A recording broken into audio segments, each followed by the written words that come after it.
Good afternoon, Randomizer fans. We're live on Randomania Prime. It's March 24th, 2020. Week 1 of the 2020 Final Fantasy Randomizer Spring Tournament is in the books. It's been a great one so far. You're tuned in to the second of 36 matches this week. We have a great one for you. It's Sawneyrath11 versus Guelph35. Sawney was in last year's Spring Tournament and has been around for a while. Guelph came to us from the Dragon Warrior Randomizer community. And in his first ever race, he is currently undefeated. So I'm joined here in the booth by Will Bloodworth, and we got MG Weirdo doing the tracking. Will, we've got Earth Incentive this week. How do you think that changes the routing for these players? Substantially. So there's going to be a strategy on whether or not you want to go early Earth. You want to go there rodless and grab out the incentive chest, but I think the best thing to do is going to be getting everything else you could possibly get before doing that. It's a bit of a gamble to go down into Earth without Rod, because it's a guaranteed double dip unless there's Rod in there.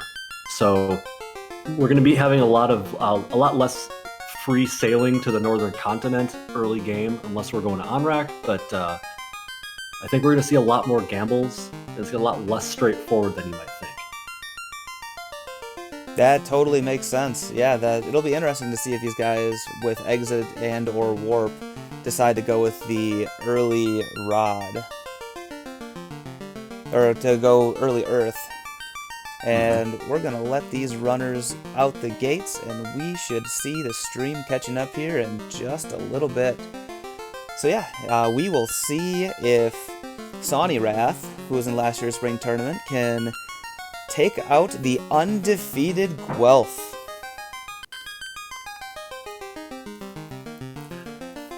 This is going to be the first time I'm actually seeing Guelph in action, so I'm really interested to see the techniques he uses in his racing. White magic, we have nothing terribly useful there, and black magic, we've got Zap, Warp, and Temper. So Zap is going to be our offensive AoE to start things off. It's a very unorthodox party comp here. So we have a black belt rainbow, which I think is the first time I've seen it in a tournament. And we have the thief rainbow, which is something I've played, and there's a few others who also play that. I'm firmly in a thief rainbow boat. I enjoy thief rainbow. I think it's fast on these flags. Black belt rainbow, I'm going to be very interested to see how many of those light warriors stay standing. Because, at least from what I've noticed in my playing, a 31 Thief with Katana puts out pretty comparable damage to a mid-30s Black Belt. Most definitely. But the thing is Black Belt, you don't need any weapons, don't need any tail. You just grab them and go. That's right. Less checking of chests is certainly a helpful thing to get you going faster, but you do have to take that grind. Noticing that neither of these players is really utilizing the safe spots, the safe tiles on the way to Topher, or TOF. So I don't know if that's intentional or if that's just something they haven't really mastered yet. Yeah, I'm not sure either. I know Sonny's been around this game for a really long time, and he does Final Fantasy 1 PSP. And he was, top 5. Oh, we have an early canal. Wow. First chest. First chest canal. That is huge. That gets these guys out of the inner sea, and it's going to be interesting to see. I have a feeling this means that from either Vicky, the King, or Sarah, we're going to get a Ruby to check those 2 incentivized chests. Wouldn't surprise me at all. I think we might even potentially see an early transportation, early canoe, maybe try to throw a floater at him. Time will tell. Yeah, if we can get... Oh, the first turn Zap on Garland. Just goodbye. Back to the fourth dimension. We have a crystal. Get a crystal. Easy turn-in. And we get a cube. Ooh. Well, I mean, that means sky, sky, sky eventually. You still need the chime. So for anybody who's new to this game, there's a few key items that you need. You need the chime, the cube, the oxyale, the key, the loot, and the rod as your main items to get you through the end of the game. That will get you access to all of the Fiend dungeons except for Volcano, which you need the canoe. And it'll also get you into Topher, because Topher is locked by the key and the loot. That's right. We also saw here that they have relatively expensive save items. The cabin's, I think, nearly 200, and well, actually, the houses are kind of cheapish in the 600 range. So early going, it's not a lot of exploration without a safety net. Level 2 magic incoming. White magic, we've got heal 3. Exfer if you want it, then he does not. I love Exfer. Exfer is amazing, especially with these boss scalings. It's a little bit better when you get higher boss scalings, but even at 230, sometimes you need that Exfer to even just lower down Tia 2 or Chaos's defenses. I might have picked up Ice 2 there. What Guelph is doing. Quad X is fantastic. The other two are useless. And we see Falconic here on hashtag Team Exfer. That's actually who I learned Exfer strats from, was Mr. Falconic himself. Watching him last year in the spring tournament, round 1, using Exfer to the max. Not checking the armor shop. Guelph isn't terribly as worried about armor considering he's running a black belt lead. But he is worried about that Mohawk man who just keeps getting in his way. See? NPC guillotine. I know. Way of the future. Way of the future. And as soon as it gets fixed, I think NPC guillotine will probably be on almost every single race. There's no reason for it not to be. And we have pro rings available and a bunch of silver. Nothing terribly useful for our party here at Sunnyside. Sonny's going back and getting that heal 3 now that he's got some money. And preferably the Ice 2 and Quad X, I would hope. I would hope so as well. Ice 2, Quad X. Quad X, one of the best, in my opinion, one of the best spells in the game, because it kills anything that is not resistant to death, that has less than 300 hit points. And that includes fiends. That's right. As long as it's not resistant to death spells, it's absolutely going to be vulnerable under 300. And it's a nice way, it's basically a proxy peep spell where you can take a look at the HP of an enemy, and if it's not dying immediately to a 300 HP quad X spell, you know that you're going to have to knock a lot more health off that enemy. So it might not be a good grind opportunity, for example. Exactly. Yeah, if you have to throw out, like, let's say, an Ice 2 or Lit 3 and then plus a Quad X to get rid of something, that's not an enemy you want to spend too terribly much time on. And with both the Thief and the Black Belt, both of these runners are going to be looking for levels. Yeah, you don't want to be at the mercy of turn order on a grind. You want to make sure you can be expeditious. For sure. TNT on the turn-in. And that's a lot of inner sea turn-ins that we've got coming early in this game, other than that bottle. Bottle and the cube are not going to come in handy anytime in the near future. The TNT is immediately turn-inable. And having that warp helps out a lot, especially since this definitely means we're going to be double-dipping Dwarf Cave. Possibly triple-dipping Dwarf Cave. Right. And it's always a really feels-bad moment when you go down and you talk to Narek and you have to walk all the way back out. But these sharks just giving Sawney the business. Doing some poison touch, taking out a black mage, almost taking out a red mage. I can't see saving here. I mean, just reset. Because you don't have a warp caster. But he's going to go bring that warp caster back up, use up his pures, and just take some time. I know Sawney's been around this game a whole lot longer than Guelph has, so maybe he feels like this is safety that he can afford to take for time. I'm not sure. I agree with you, Will. I don't know what he saved. I don't remember him taking a fight that he wanted to save XP from, and he didn't get anything prior to that fight, so it makes no sense not to reset there. It's probably just jitters. Unless he didn't save after Matoya, after that turn. That's possible. That's possible, but I thought he did that save at the end. Unless I'm mistaken. In any event, looks like we're going to get a TNT turn-in here, barring an ogre launching out something nasty. Oh man, imps have both glare and heat. That is not a fun time. They also have the ability to stun. Usually people like to take the imp fights, get a level or two, and it's pretty safe. Oh, we got lazy dwarfs. Oh, hello. Never mind having to double dip. A little one-stop shopping. And Guelph pulling out his canal after getting the business from some imps. And an Opal Cheerio. Oh, that's a really strong Opal Cheerio from that Adamant. It's a great time to get it. Super, super early. And that is the best armor in the game for your Thief. And any of your mages, but especially your Thief, because you're running Thief lead, you want to make sure you have at least some absorb on that Thief when you're running, because Thief, although he's basically the biggest glass cannon in this game, because he gets almost no HP until later levels, and then you're still hoping to get over 400 or 500 without having to do too terribly high of a grind.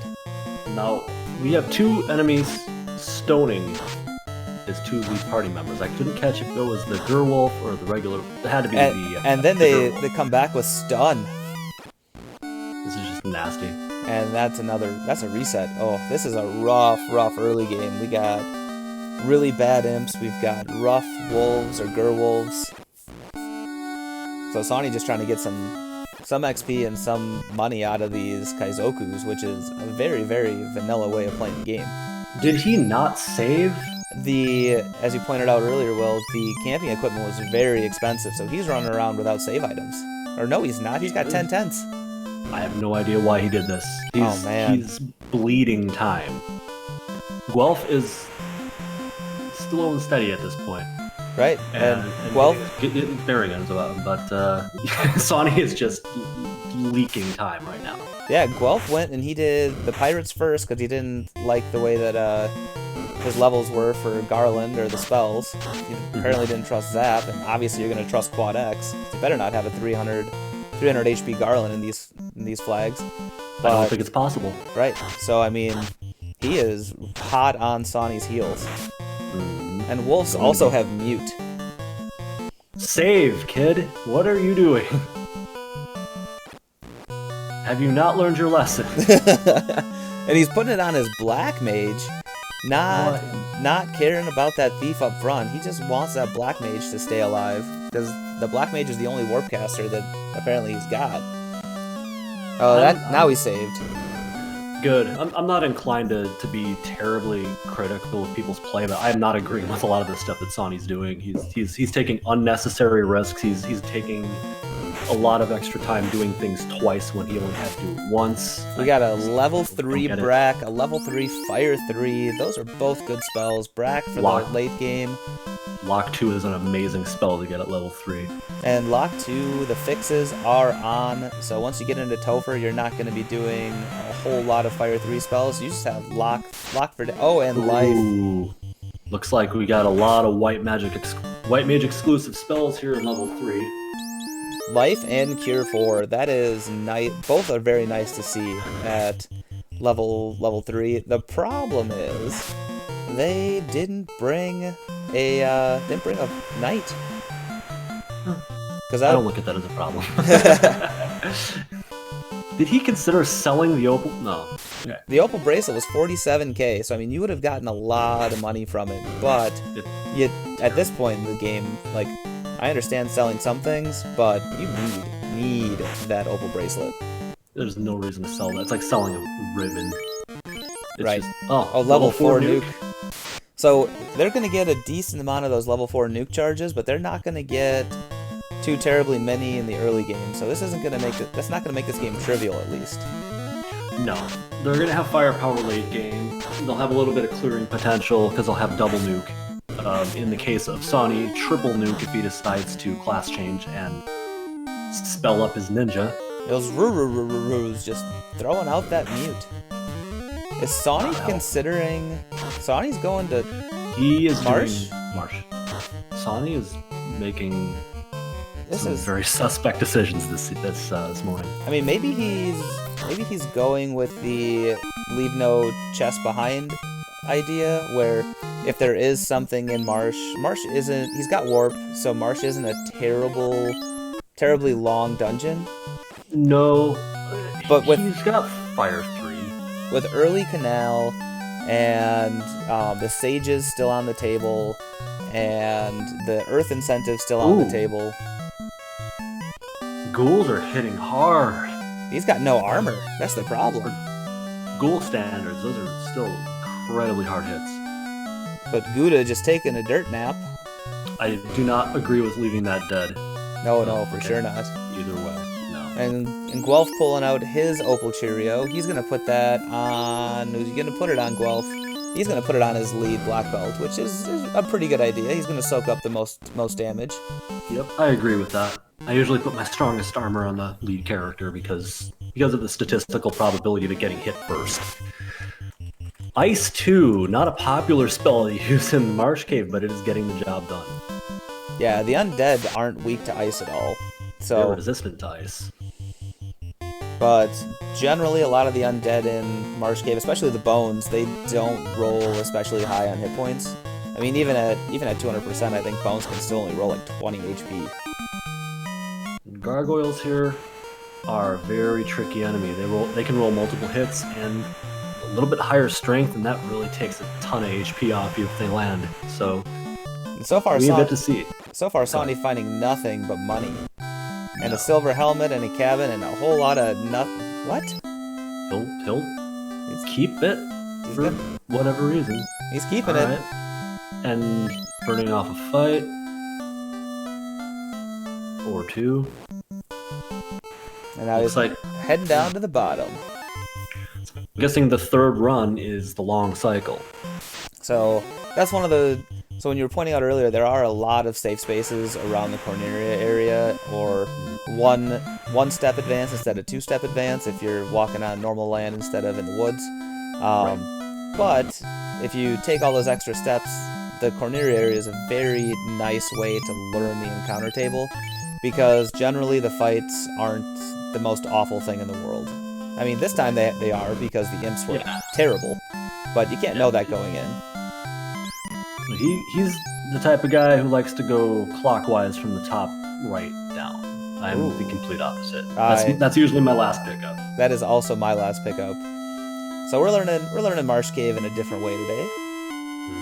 And now he's going... I don't understand why he's doing it this way. Defense sword. Big pickup. That is a huge pickup for that thief lead. When you have a thief, you want the defense sword, you want the power bonk, you want fast in the first 4 levels, which we don't have, because then the thief can just be a one-man wrecking crew. It takes a couple rounds, but he's going to be dealing a ton of damage and never getting hit. Lock 2 is our proxy fast spell. Yeah, it's the best thing we're going to get. Very true. So Sawney finding some more money, but one chest left to check. See, 4 hits for 50 damage. That's a gargoyle. Yeah, gargoyles. EXPs. Can Zap take care of business? If he can take these out, I'd try and quad X him. Oh, he's not even gonna take it. Nope. No risks. He wants to know what the chest is. Maybe he'll hitting for 41. So not even. Wow. Not even taking the chance. So Sawney, level 5, gets out of Marsh Cave decently unscathed, which isn't bad. He only had to take 1 reset, and we're 16 minutes in. He's cleared basically everything on the main continent. That's not an awful time, especially considering how many rough wipes and rough resets he had to take. Yeah, 16 and a half minutes isn't bad. If he is, and I hope he is, hopefully, leaving the inner sea. Yeah.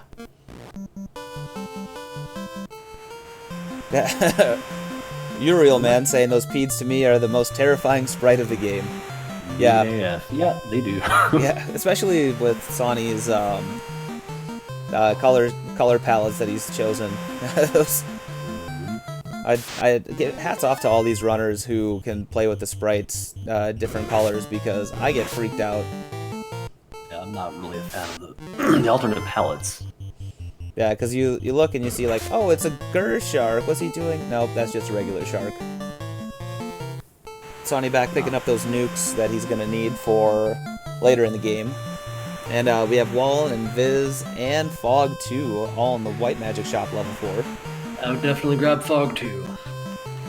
Yeah, Fog 2 is a sneaky, underrated spell in this game. It basically gives you a bracelet's worth of absorb just for casting it.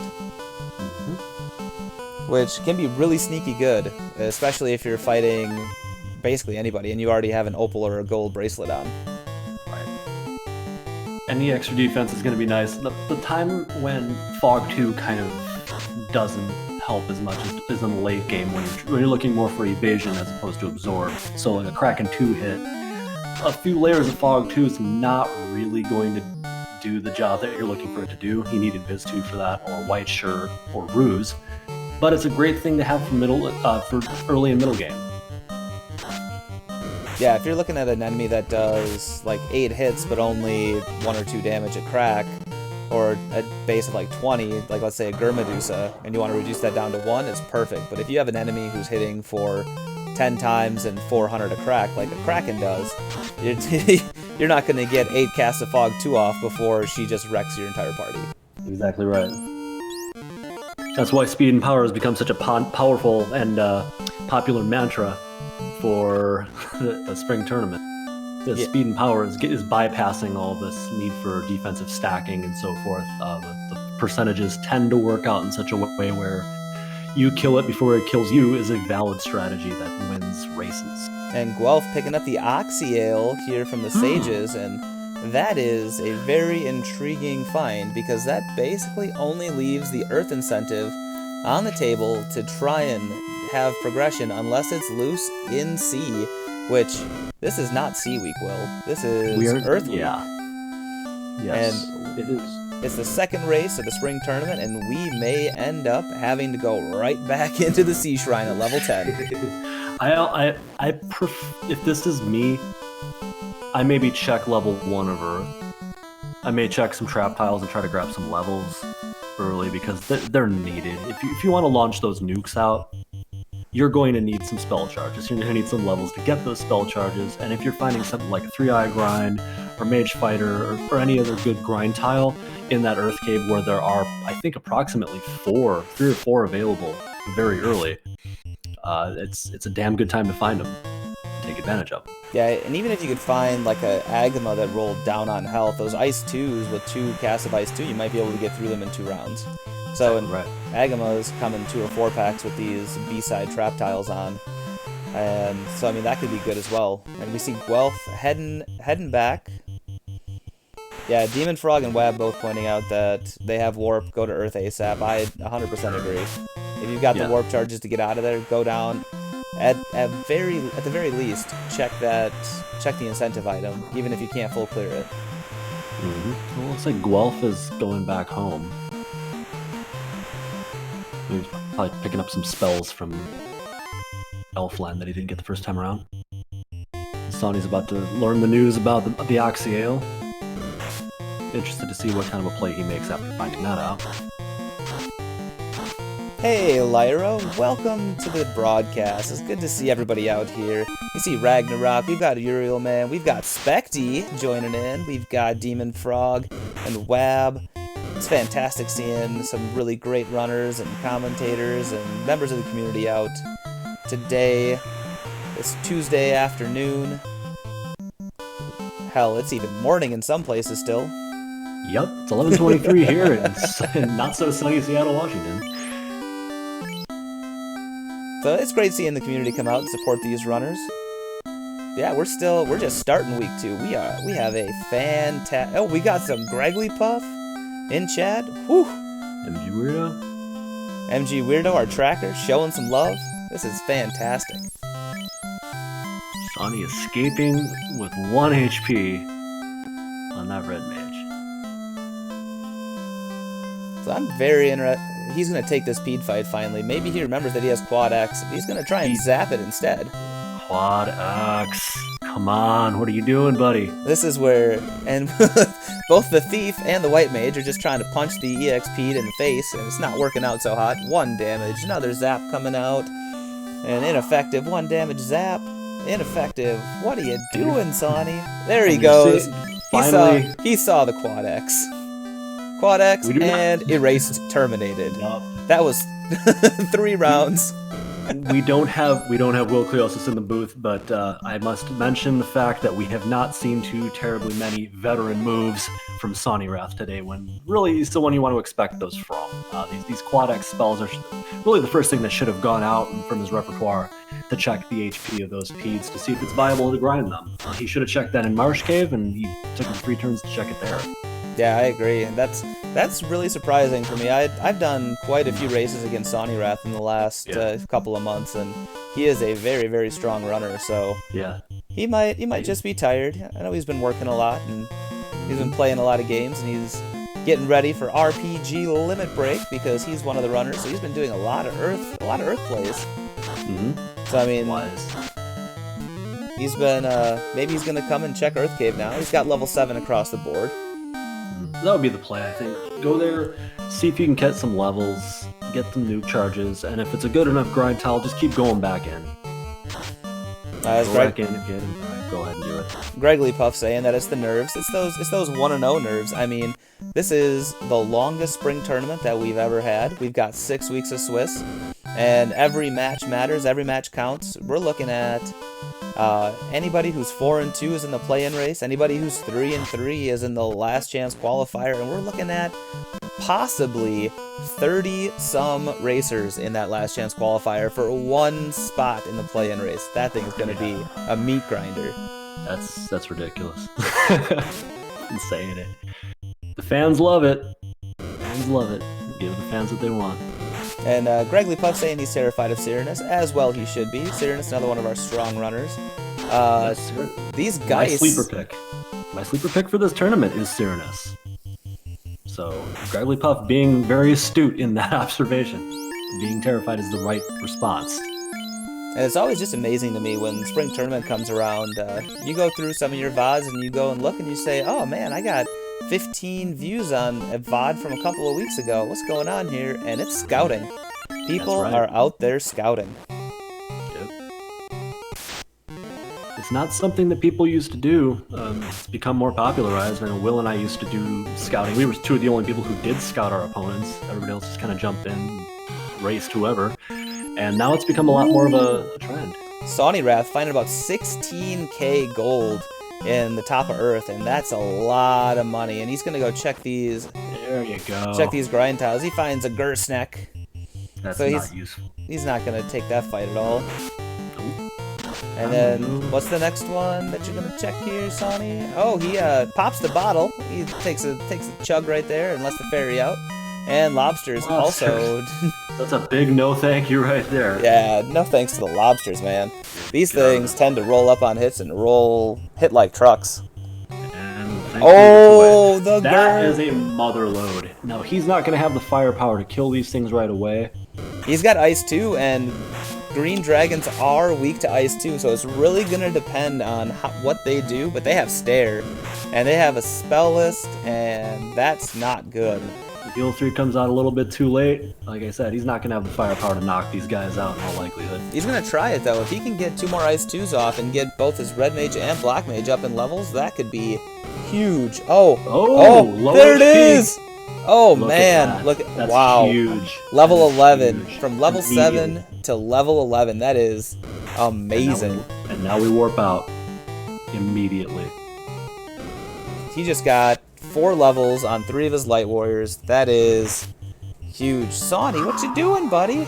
Big play. He's probably going to go save at the end, re-get his spell charges. If it was me, I might even consider go buying some houses. Get yourself up high enough to be casting the nuke spell. And put that opal bracelet on your thief to absorb damage, and go level yourself up to like 20. Yeah, and it wouldn't take long. It wouldn't take long at all. And with your thief, you need those levels, because that's when you really start getting the HP to survive anything.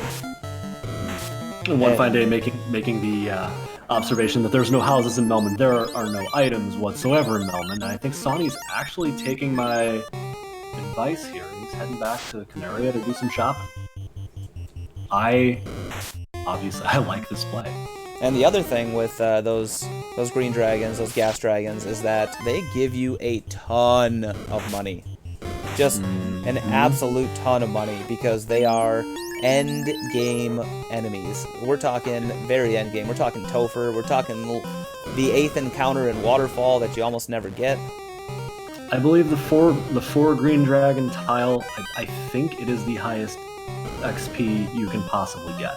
I know it's right up there. I know it's really close with, I believe, the 4 worms is also up there. Yes. 4 worms is the biggest. I think green D's, and I think maybe the 3-eye is after that. Yeah, I know that the gas dragons and worms have very close XP, very high XP. And we got to thank One Fine Day. One Fine Day has created Spellcrafter and Randomizer, which is an entirely new way to play this game, and it is a ton of fun. It's a lot to learn. That's right, Double Iron Goal is also up there. But when you're looking at enemies that have a weakness, you got to look at the Ghasties, because at least the Ghasties have a weakness. The Iron Goals, I think it's Zap, but then you're just hoping. And the Worms, I don't believe, have any weakness at all. They don't. No, the only thing you can kill them with is physical attacks or just relentless non-elementals like Nuke and Fade. Oh, they go down to 1 nuke. Some of them go down to 1 nuke. But the problem is that this thief is not going to be getting any of these levels. I don't think he cares. Like, the point, and I wouldn't either. Like, the important thing here is that you're getting your nuke charges built up, because once you have enough of those, you're good to go. So Sawney's going to probably, as you said, take this up quite a ways, and I think you're right that he doesn't care that the thief is going to take a dirt nap here for a little while. Eventually, no, you want it to lag. You want it to lag, so it has the opportunity to get those spell charges. Yep.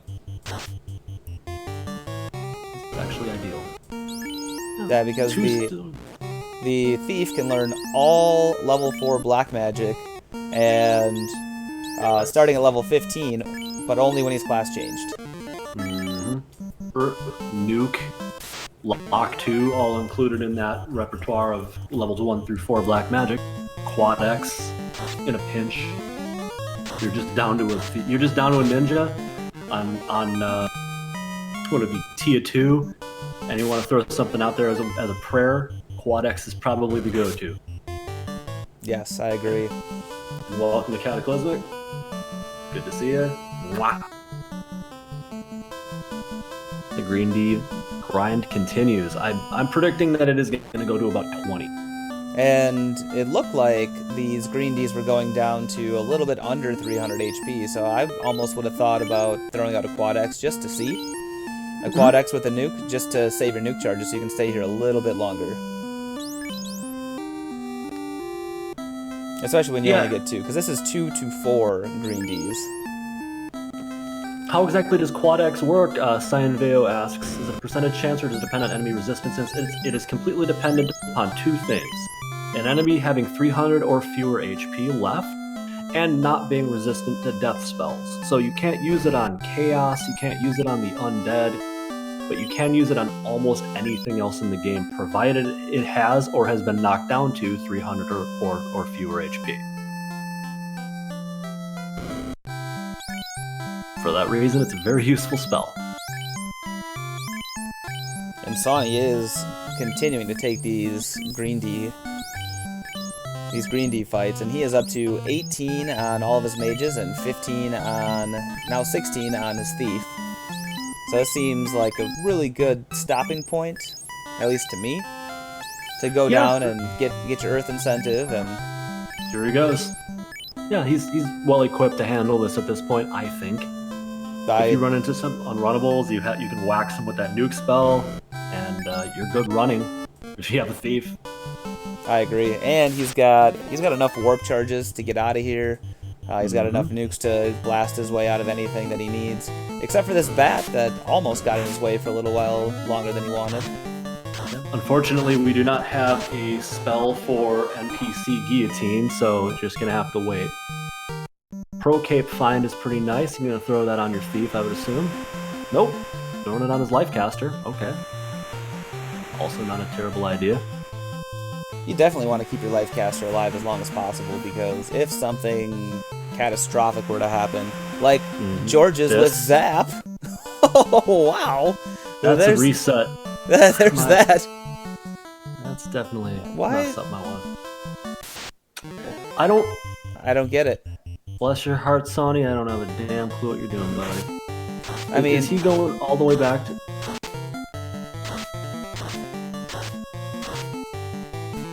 Oh, he wanted to see if Life 2 was there, I think. Which it is not.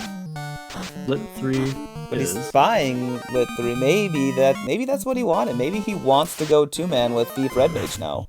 But I don't see that as a good plan at this juncture, because he doesn't You're better off going Thief White at this point. Right. He doesn't have a life. Life. Yeah, he doesn't have a life charge. He also...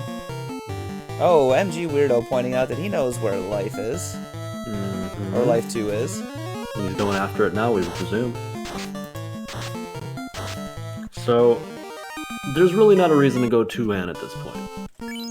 First of all, you don't have any weapon on your Thief. You don't even have an AoE item to use at this point.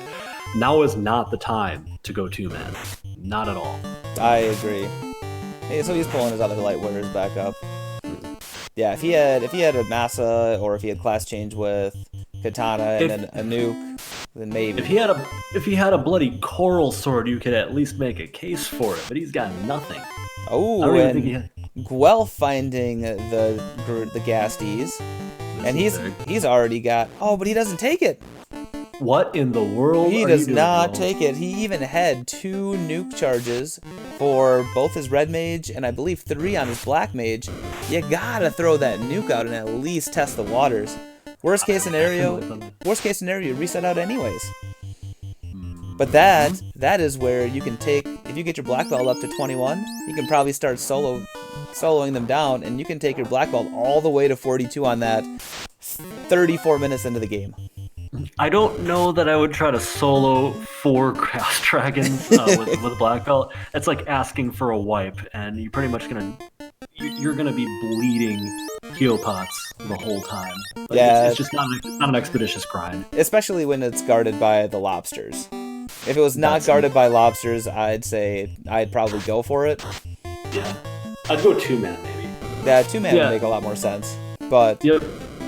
You can go to 32 2-man, and then you basically make the rest of the game trivial. Yeah, that's your safer bet. That's your smarter bet. I would probably do that with my red mage and my black belt. But instead, he's checking these chests and he's going for it, gonna keep going. Maybe he just wants to keep that in the back of his pocket for when he gets a few more levels. He wants to go in there with a few more nuke charges, but that's the thing. Like That is a fantastic tile to find. Honestly, it is under Lord Fizzlebeefs. It's the top 5 XP in the game. It is a very high XP fight. It is also a very high risk fight. Very high risk fight.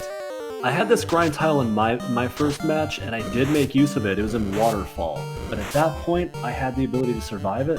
I had things that I could cast to wipe everybody out, and I wasn't, in this perilous of a predicament this early into the fight. Yeah, and you don't want to be like Water's had over 530 HP, which that's rough. There you go, Guelph. There you go. Ready to go into tune here, Will?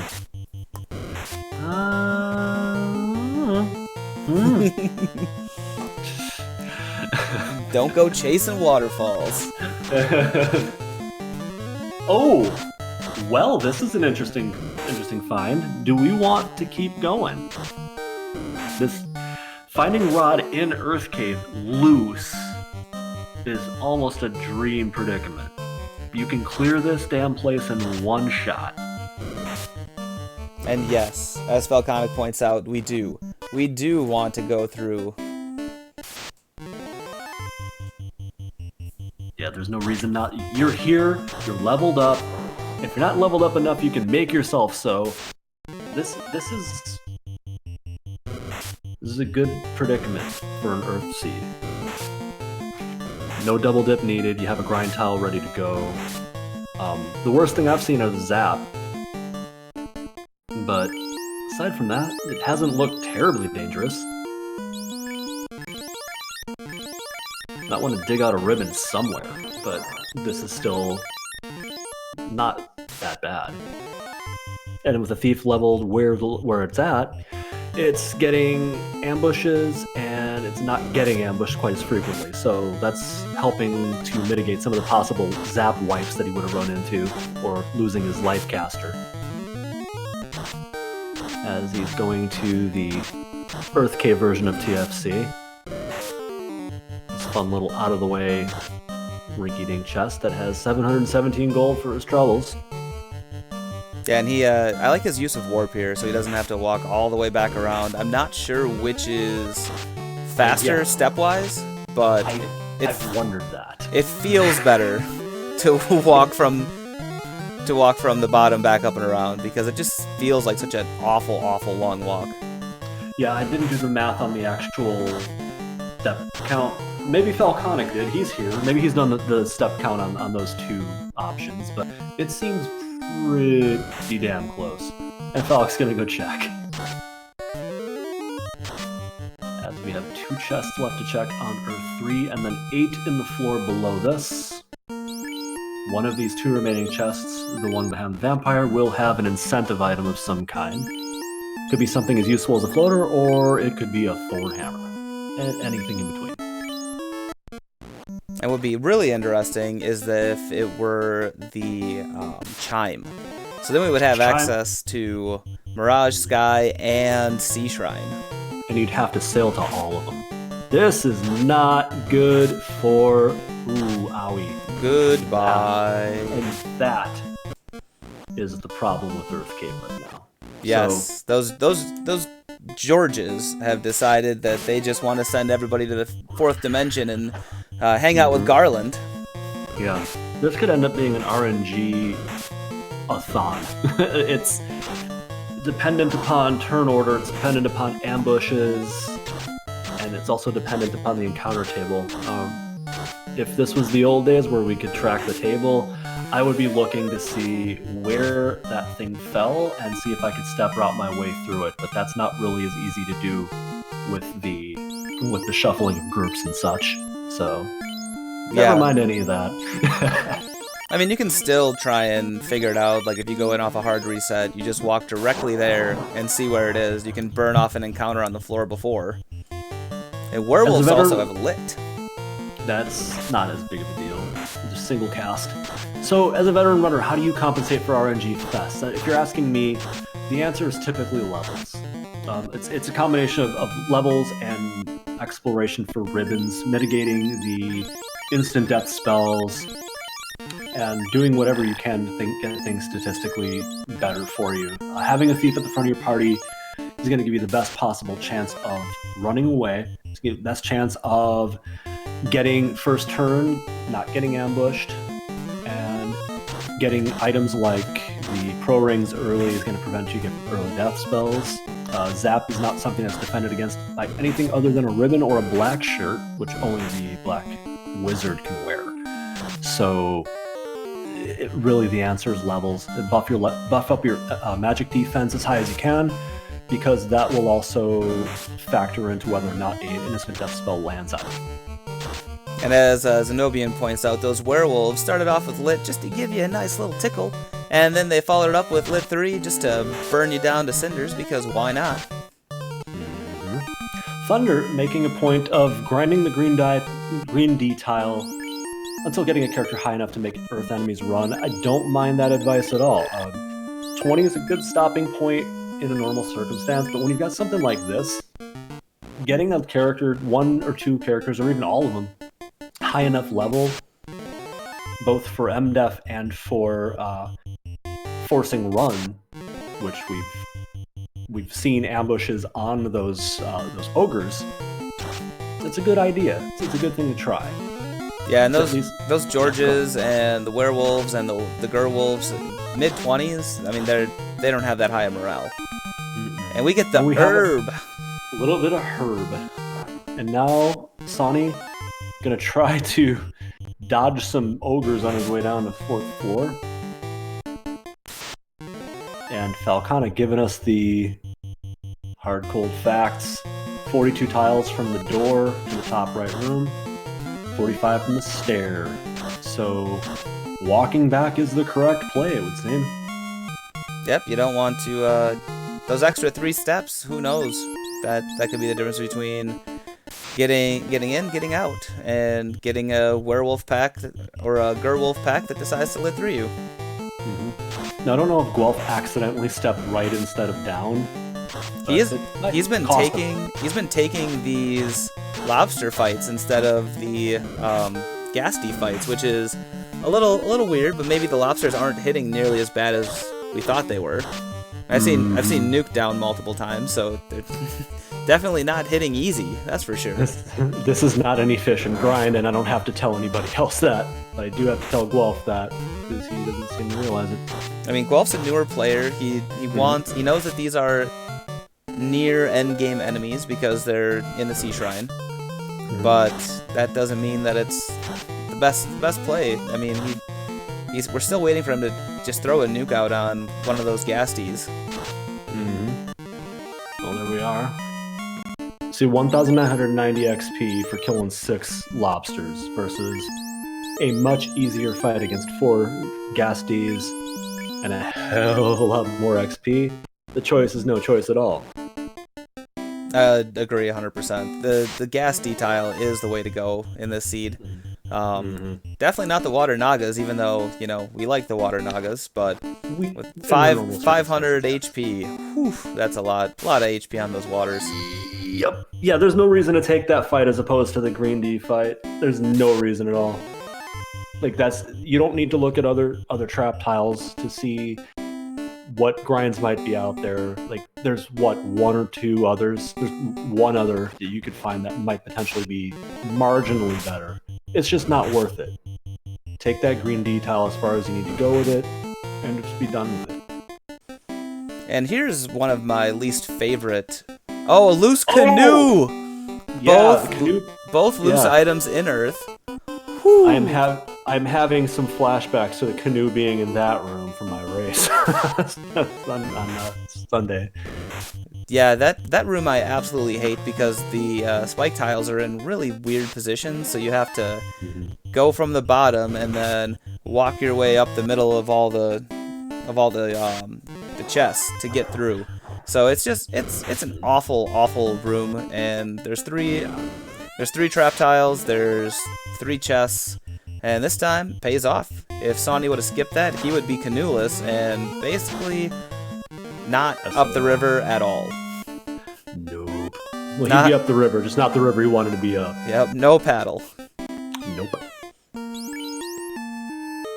But, so, Will, we are 45, almost 46 minutes in. You're about to light your first orb. You just got your canoe.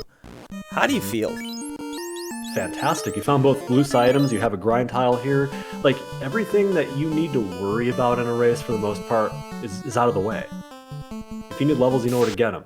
You don't have to keep searching for stuff. Unless you want to pick up a ribbon somewhere, you want to check some free chests and hope you grab one, like the 6 waterfall chests, the ones in the Sharknado room.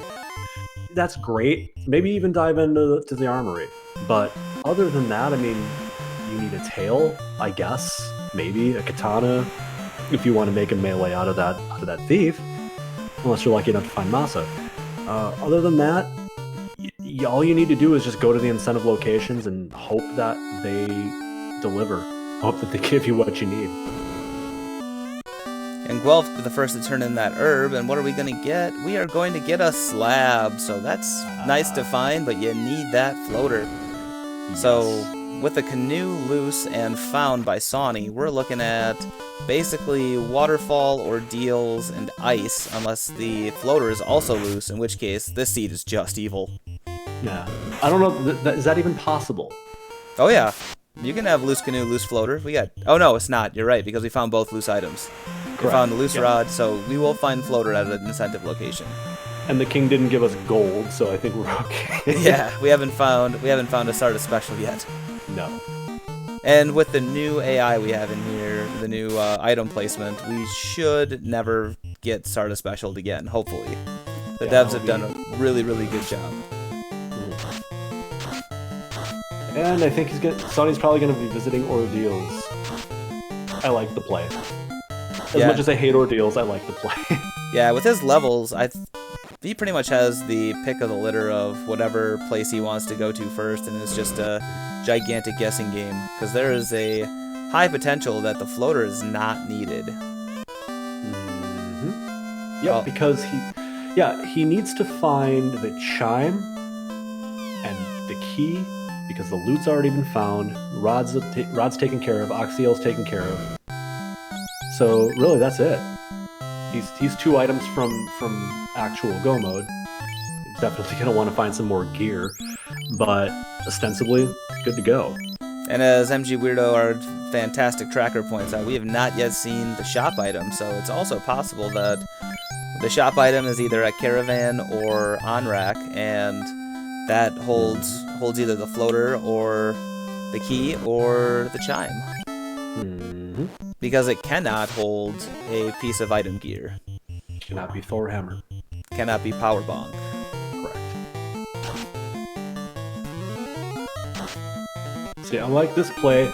After this, if I didn't get what I wanted out of here, I would probably next go to Waterfall. You're already on this side of the world. It totally makes sense. Go to Waterfall, get rid of Kraken by doing a Sea Shrine. Ignore mermaids, because even though there's a lot of free chests over there, unless he's really, really looking for gear, like he's got that level 4 wall, so he should be okay, and hopefully he finds a ribbon on his way through. I might want to look for a ribbon. I might want to look for, Tail's going to come to you as an incentive item, so you can't really look for it loose. It's not going to be. And if this ends up being Tail, like, it's not the worst thing in the world, but it's certainly not what's going to put a smile on your face. He's hoping for either chime or key. And I think probably chime. And Guelph is still over there working on those lobsters, just trying to rid the world of lobsters, which, you know, this world needs a lot less lobsters because they're just awful. But here we go. He's finally going to take the Gasties, and after about 15 minutes, he's going to find out they go down to 1 nuke, and he's probably going to be kicking himself. Oh, none of them went down to 1 nuke, so maybe not. He rolled low. Yeah, all of them rolled low. But 2 nukes, and the Gasties are down, and now he's kicking himself going, well, crap, I could have had 4,000 XP every fight instead of 1,000.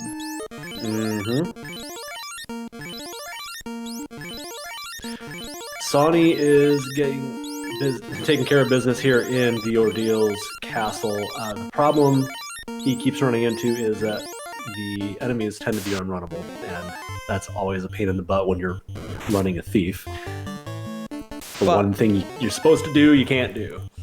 But at least it's a decently short dungeon. He didn't have a really, really tough time with the Pillar Maze, so it's better here than a lot of other places. Oh, the Ruby! That opens up 2 more incentive locations for us. So this definitely could be floaterless. It could be. And now go ahead. Now we can see Sawney kind of getting into his zone. He's taking these Wiz Mummy fights, getting another 1,300 XP, and getting out. So he's really starting to show he's getting into his zone here, if I could say so. It's looking like it. He has this habit of leaving a dungeon and not saving, and I'm really not fond of it. I don't know why he does this. Wab, I'm not sure if Guelph knows where the 2 trap tiles are with the Gasties, so he might be taking the lobsters on the off fight because he doesn't realize that you have to go up and down for the Gasties. It looks like Sawney is not going to be going to Waterfall. Is he going shopping again? He's gonna go turn in that ruby. He's gonna go see what Sarda's holding and see what the Titan has stashed away in this little trove. Yep, 2 incentive items is better than 1. I get that. Yeah, but you're already down there. I mean, he's probably hoping that one of these 2 is floater. So if he can get floater right away, then then you can head back down there, and it's not too bad of a trip to go. But there's also 2 shop items to check down over in the on-rack area when you're still looking for a vendor. So I mean, that kind of feels bad too. I don't know. I think it's a horse apiece. You know. I like this play. I like this play better. He's not far. He's not so far away from it that that's going to lose him time if he finds, say, like a Thor hammer and bonk glove. It's not bad to have that anyway because your thief's not carrying any damage. So Thor hammer wouldn't be the worst thing. Bonk glove's something you're probably going to want if you can't find a decent enough weapon. I haven't even seen so much as a coral sword, or rune sword, or dragon sword. Well, so as Spells app has shown us, all you need is a scimitar. This is true. This is true. And a bonk glove. And a lot of tempers. And fast. Yeah. And I mean, I could just keep going with ands, but oh yeah. You can kill things barehanded. But that's not what you want to do to save time. Oh, for sure not. Oh, these Gerwolves are just glancing. I would probably get the hell out of there. Yeah, well, and that's what he does. I mean, this is not a long way to go to get down here, and you have warp. No. As soon as you get glanced once, and he finds the key. That is a required item, and a whir sword. Wondering where that was. And another 15,000 gold. So those are all nice finds. And a falchion. All right, well, we've got the best vendor item you can put on the thief. Oh, let's see what our boy started get. That falchion's gonna do some work, I think. Eventually. And a tail. That's nice. And Guelph coming down here. I didn't see I don't think he picked up the canoe. I don't know if he did. So he has not gone through and finished the Earth Cave yet. Ouch. Ouch. Oh no, the Georges! Oh no. These Georges are just jerks. They are. George of the Zap. Watch out for that zap. And then the Gerwolves, it's just a 1-2 punch of GFY. Yeah, this area is not a place that I want to be hanging out for too terribly long, that's for sure. Luckily, he's high enough level that at least one of those ran away, so it stopped staring at him longingly and turning him to stone. Yes. Doing the Medusa thing. Hey, crown is our vendor item. So that's another fun little turn in. Yeah, but at this point, Astos should be trivial. You've got Quad X, and one of my favorite things to do is take Astos' MDef and say, screw you, Astos, and Quad X him. For sure. It's not really the issue of can I kill Astos, it's gonna take me a long time to get back to him. I'm in Onrak, and he's all the way down on the southern continent. So yeah, and having that canoe, so for newer runners and people who are watching who aren't quite familiar with this, you can take your ship, and if you have a canoe, you can dock at the end of a river system. So getting to Northwest Castle is not that big of a deal once you have a canoe, because you just if Guelph would have continued down into Earth Cave, he'd have that canoe. It'd be a nice easy trip. Luckily we do not have extended open progression on, so you can't get down there from the dwarfs. Sonny about to find out that the caravan does not have our incentive item. Eventually. You know, I never liked the way that Ankylos looked, and then I really, really don't like the way that Ankylos look when they are just a, like, deep, brooding blue. I just don't like encountering them. Yeah, Ankylos, red Ankylos. There's your crown. Had enough money to buy 10 of them. And contrary to popular belief, if you buy 10 crowns, you do not get a 50% XP bonus, you just lose a bunch of money. That's correct. Believe us, we've tried. Have we tried? Oh, Frost Gators. I really like Frost Gators as a fight if they rolled somewhat okay on HP. Frost Gators tend to hit like trucks. Yeah, they're one of the worst enemies to run into. Luckily, you can avoid them pretty easily. Save items and staying the hell out of the river.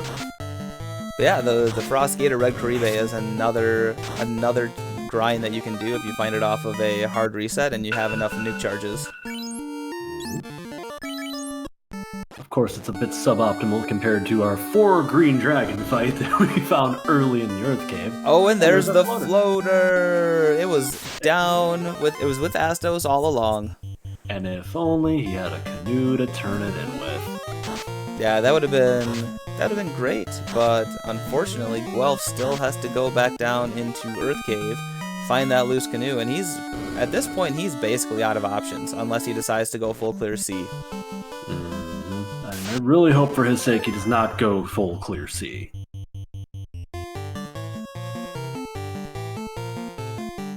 But Sawney is doing the waterfall check, hoping for his floater, which we know is not there. Ooh, perilous fight. I'm a fan of perilous fights, especially with a low-level ice too. Yeah, it's not a bad fight. And it's another 1300 XP. It's not bad. There's a chime. Chimichanga. So Sawney is almost. I think he is in floaterless go mode, isn't he? He is indeed. If he had the key, which I believe he did. He just got the key, or he got the key earlier, and now we'll see how Sawney can do. With no floater. Let's see if he go modes the rest of the game. Like he needs loot. As Space Drake just pointed out, he's a loot away. That's correct. And all he needs to do at this point is probably visit Ice Cave. But he has a lot of turn-ins. So I mean, you're looking at the loot possibly between Ice Cave, the ferry, and Lefane. Mm-hmm. So if Guelph can get down into deep Earth and get that canoe, he'll be, I think, pretty much almost neck and neck with Sawney. Because he's got the floater, he can turn it in right away, and Sawney is definitely going to go through in full clear. Or not full clear, but he's going to go through and see what he can find here in water, going only Kraken side. So we'll see if Guelph can find that canoe and catch up here. Odds are he's gonna find it. It's just a matter of getting through this Earth Cave without getting zapped 500 times by these stupid ogres, and running into the problem of those wolves. Yeah, the spells in Earth Cave are not kind. This is tilt central. Yes. And it's definitely not kind, especially for a newer runner. And we saw Sawney get tilted, and Sawney's been around for a long time. Mm-hmm. Guelph getting a hero run against that nasty pack, and there's your rod, sir. Guess what? You get to keep going down. He's gonna play it safe. No, he's not gonna play it safe. He just wants to get away from that Naga water fight, and I can't really blame him. I might have just taken the second warp and went out and saved, just in case. Yeah. Otherwise, if you get zapped, you're gonna have to go back and do that all over again. Yeah, that's true. I agree with you. And these gargoyles, man. These gargoyles are hitting 2 hits, 70 some damage, and they ambush. That is not a fun time. Nope. Another downside of not having a thief is you're more susceptible to ambushes. And I don't think I saw Sawney get ambushed by gargoyles. Well, if I have that keep happening to him. Oh no, here we are. What's gonna happen? Yikes. Zap. Bad things are going to happen. And now he has to go back and get get that rod again. Oof. And I hope we did not consider that a commentator curse. That is also, he's level 20 across the board, and that's a lot of MDef on that black belt. I mean, that's 80 MDef on the black belt, and he's still just zapped. No problem. Yep.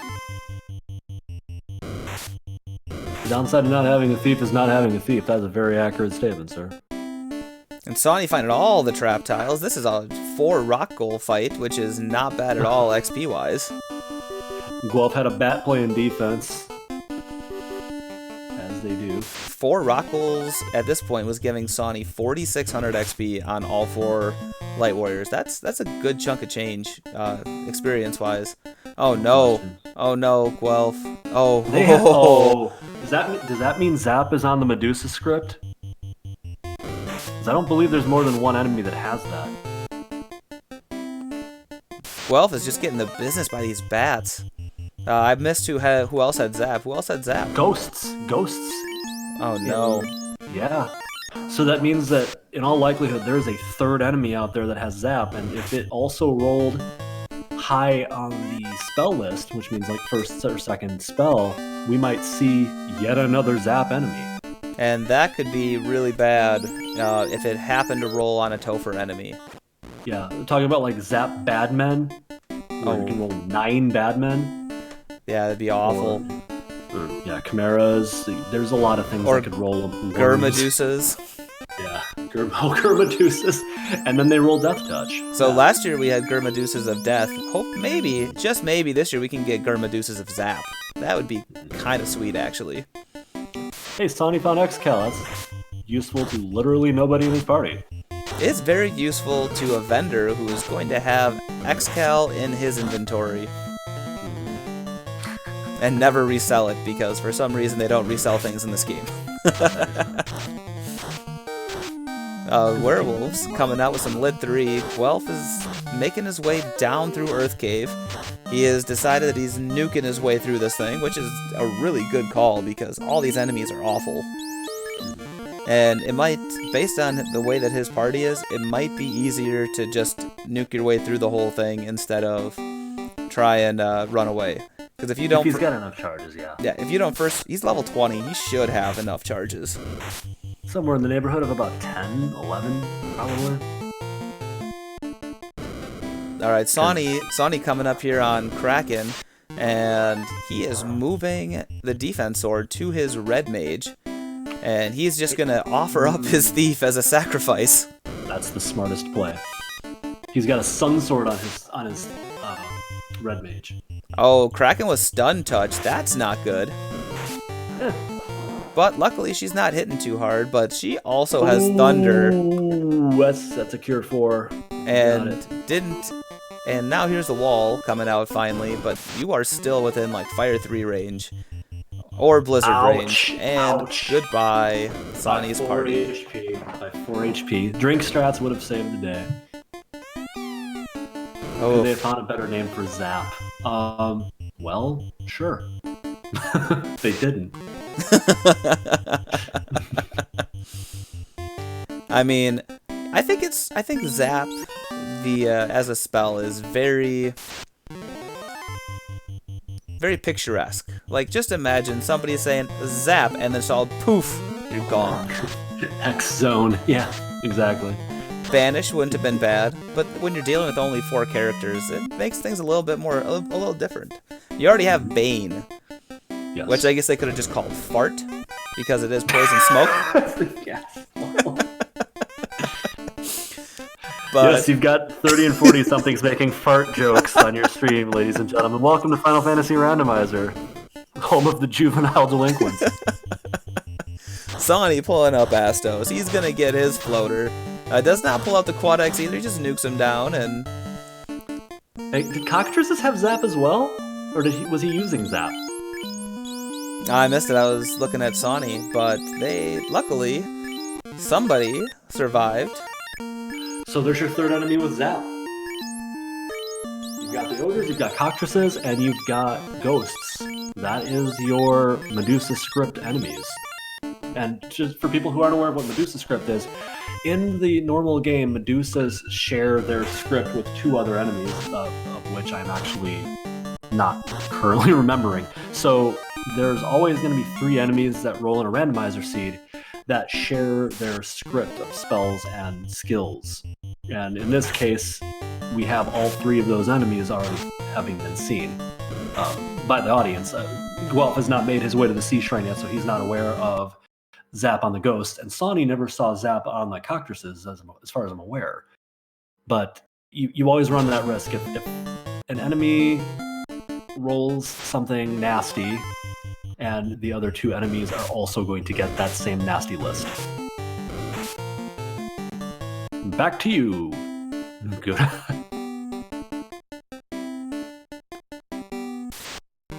Or I'll just keep going here. Dijon. Yeah, sorry, Guelph stream was going a little weird, so I had to check it out, see what was going on. Oh, no worries. Because restreaming and calming, you know, fun stuff. Oh, Iron Goal! Accidentally finds another grind tile worth taking. Oh, this is a good. Oh, one nuke takes him down. I would stay. Wow. With a black belt. I would stay here until deep. This is a great black belt grind tile. And we'll see if they're safe. But with one nuke, I'd take the nukes, and I might even try and just I just try and zap down Lich, because Lich's MDef is awful. Terrible. Hey, there's a stone sword. There's a canoe. Buddy. And Sawney missed the Iron Goal. The question is, does Guelph is new. We'll see if he knows enough to take this Iron Goal a little ways. If he's running a black belt, I mean, this is your chance right now. The fairy has the power bonk. And I don't know if we mentioned it earlier, but there was a mass immune found in the Northwest Castle locked chest. Oh, did not see that. Yeah, Zenobian pointing out that the Iron Goal did punch in the face. I think it was 190 HP. And that's gonna happen. But maybe one stack of defense and you're good to go. I would just punch. Like if you have enough power to kill it in one hit, just punch. Because if it's gonna come down to turn order anyway, just do it. Just try to kill it. I agree. Oh, and it was only 140 to a black mage that doesn't have any armor on, so you're fine. 6 hits for 58 damage does not look too terribly good. I might just do the nukes here. Yeah, I would too. And the absorb on those Iron Goals is usually astronomically high. Mm-hmm. But as Trenton points out, welcome to the chat, Trenton GL. We under 250 HP. That is paste, just a paper Iron Goal, even if he punches hard. Mm-hmm. Yeah, and if you're running a black belt, if he was running a fighter lead, I'd say yeah, fine, 22, 23, no problem. Yeah. But he's running a black belt. He's got to Dan off somebody and try and get a few more levels on that black belt. Because absolutely, if you're going into Topher at mid-20s with the black belt, it's not going to be a good time for you. And the turn-in is going to be a Thor Hammer. Congratulations, you just got zonked, sir. And it's off to Ice Cave we go. Which, Mr. Bloodworth, I believe you called a little bit earlier in the day, was that I did. This was going to be floaterless, go to Ice Cave, be done, and instead, you know, the easy turn-ins, just womp womp. No, well, I like the bonk glove here. If you don't have any definitively strong melee attacking. You've got a Masa on the Thief, but the Thief isn't like level 30 or anything, so having the ability to buff up on some of the tougher fights and back row that Thief if you don't class change and defense it up, like you can one man, like you can solo Thief this with a defense sword, a Masa, and a bonk glove. Yes, you can one man anything. Ooh, we got a level 7 in Viz 2. That is a feels bad moment. Ouchirama. Yeah, especially with no white shirt. He's looking for fast. Yeah. It's going to be in on-rack, probably. And with the bits, loving the blast from the past FF1, you are seeing the randomizer. Switching things up from the original game. Referencing the single dude who made that, Nasir. Way back in 1988, 89, I believe. I think it was 87, I believe, in Japan, and then 1990 in America is when it came over. That's, I believe, yeah. Oh, it was programmed in 87. So I mean, this is super old school, and we love it. We're all here enjoying basically our childhood in about as much of a speeded up version as we can get, because, you know, after you play the randomizer, going back to vanilla is just it's tough. It's a different experience entirely. Everything moving a lot more slowly. Buying things one item at a time, not a good time. Yep, Willa Martin pointing out some of the history of Final Fantasy, that the original Final Fantasy was called Final Fantasy because it was Square's last chance. If they didn't come through with this game, Square would have been no more, and basically RPGs, like JRPGs in America, would not be what they are if Final Fantasy didn't succeed. That's right. Dragon Warrior, or Dragon Quest in Japan, while it did sell here, I don't think it was big enough to carry the JRPG genre here enough to basically turn into what it is here. And look, we have both katanas in the same room. That is, if ever there's been a call for dual-wielding ninjas, we have it now. But now, Sawney, if he wants to get some extra levels, very, very well could go Ninja Red Wizard, because he's got a katana on the ninja, a masa on the Red Wizard, and you can just swing for days. Yep. Double nuke. A life. I think he can get life spell now on the Red Mage, if I'm not mistaken. I believe you are correct. Yeah, Sawney is, MG Weirdo pointing out, Sawney's probably looking for a ribbon, I agree. Yes. In 230% seeds, no ribbon Tophers feel really, really, really bad. Yup. Not a good time. Yeah, Sky is probably the best play. Zenobian Wall was at level 4. I believe he picked it up on his White Mage. I'm not sure if it was learnable by a Red Wizard or not. Doing a little bit of selling here. Get that pro ring. Number 4 onto the Black Wizard. So it's safe bet that he's not planning on danning any of these characters off before the Topher dive. Willow Martin, basically everything has been fixed. So all the elemental defenses are fixed. The X-Cal hits elemental defenses. The Temper is fixed. Saber is fixed. Lock fixes are on in this, so you can... lock fixes are especially fixed in this one, because if you cast the lock spell, it will always hit. We do that because with 230%, we can get some really, really, really nasty Tophers with almost max evasion. Tech Gambino asks, why did they pick black belts and not fighters? Well, first of all, Sawney has a thief, not a black belt. And secondly, it's because fighters are freaking boring, and they want to have some fun in this race.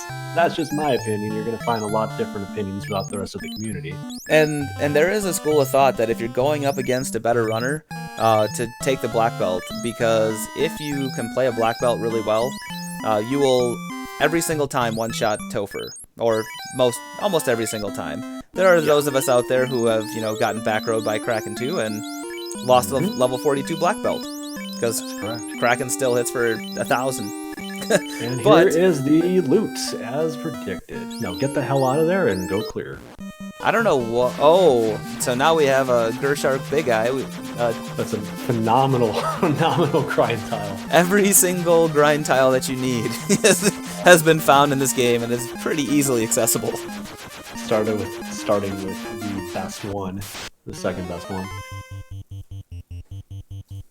Yeah, with the thief fixes on in this, it doubles the thief hit percent, so they get more swings. And even in vanilla, thief got the second most strength per level. So I mean, thieves can hit a lot, and with the thief fixes on, they become very popular again.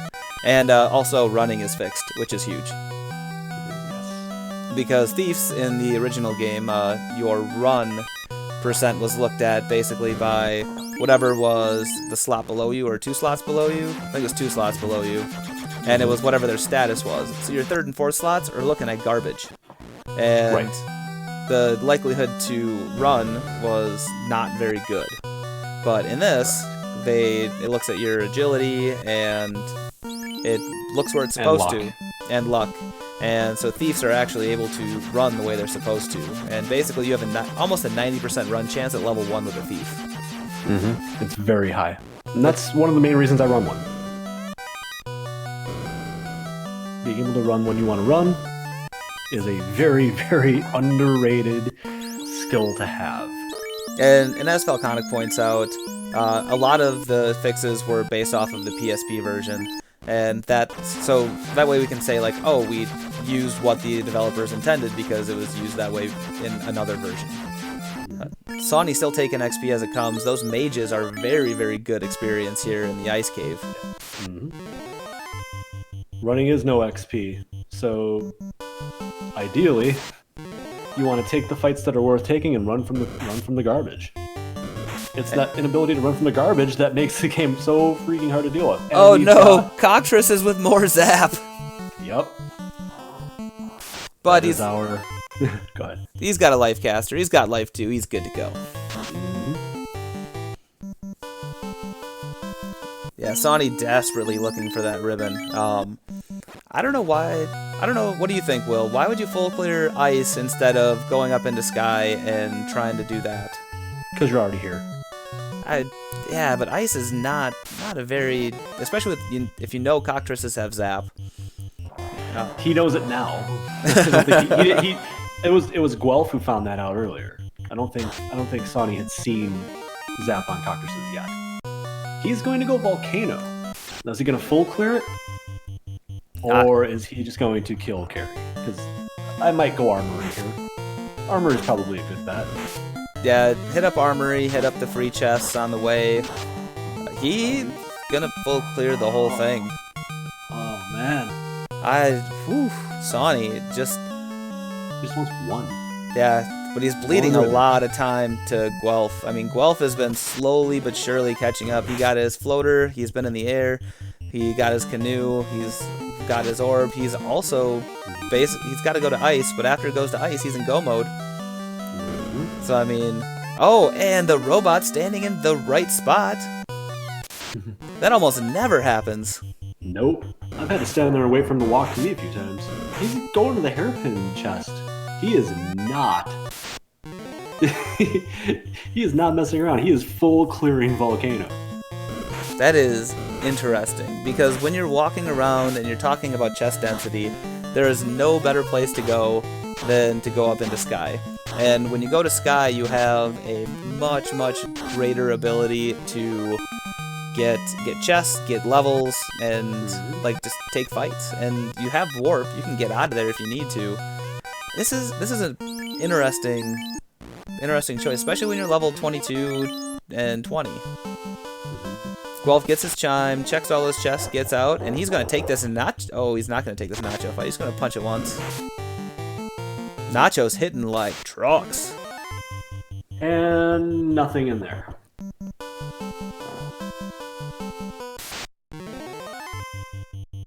At this stage of the game, they aren't as juicy as they once were.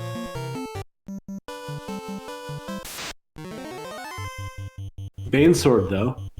Banesword's a nice find. It would have been a lot nicer of a find earlier in the game, but you can throw that on. I think he might have Brack on his ninja, so he can throw that on the white mage, and he can go Brack, Bane, Brack for Kraken and Tia.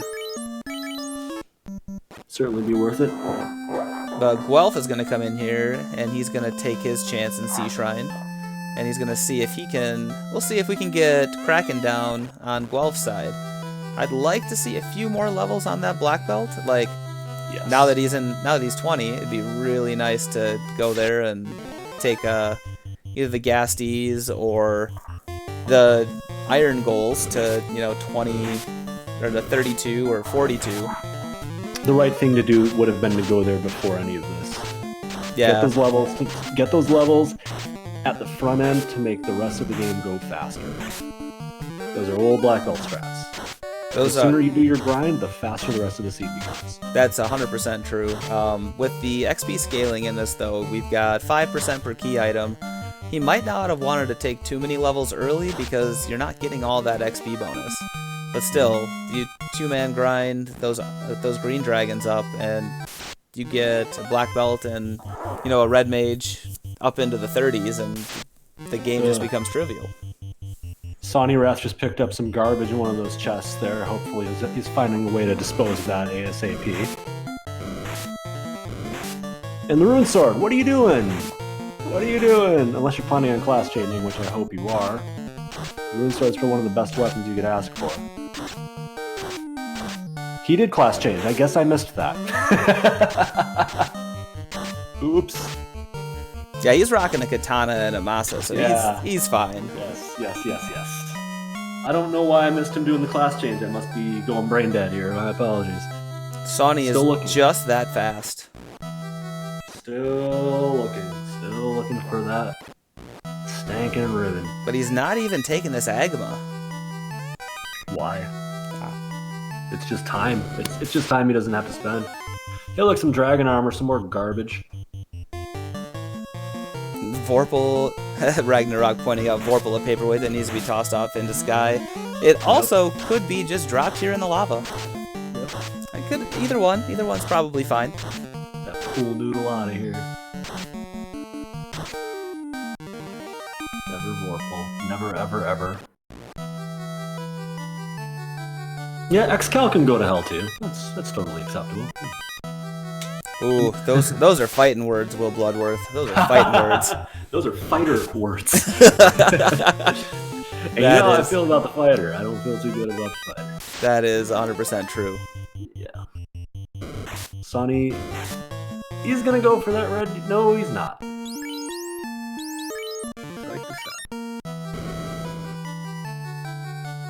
Those are knightly words.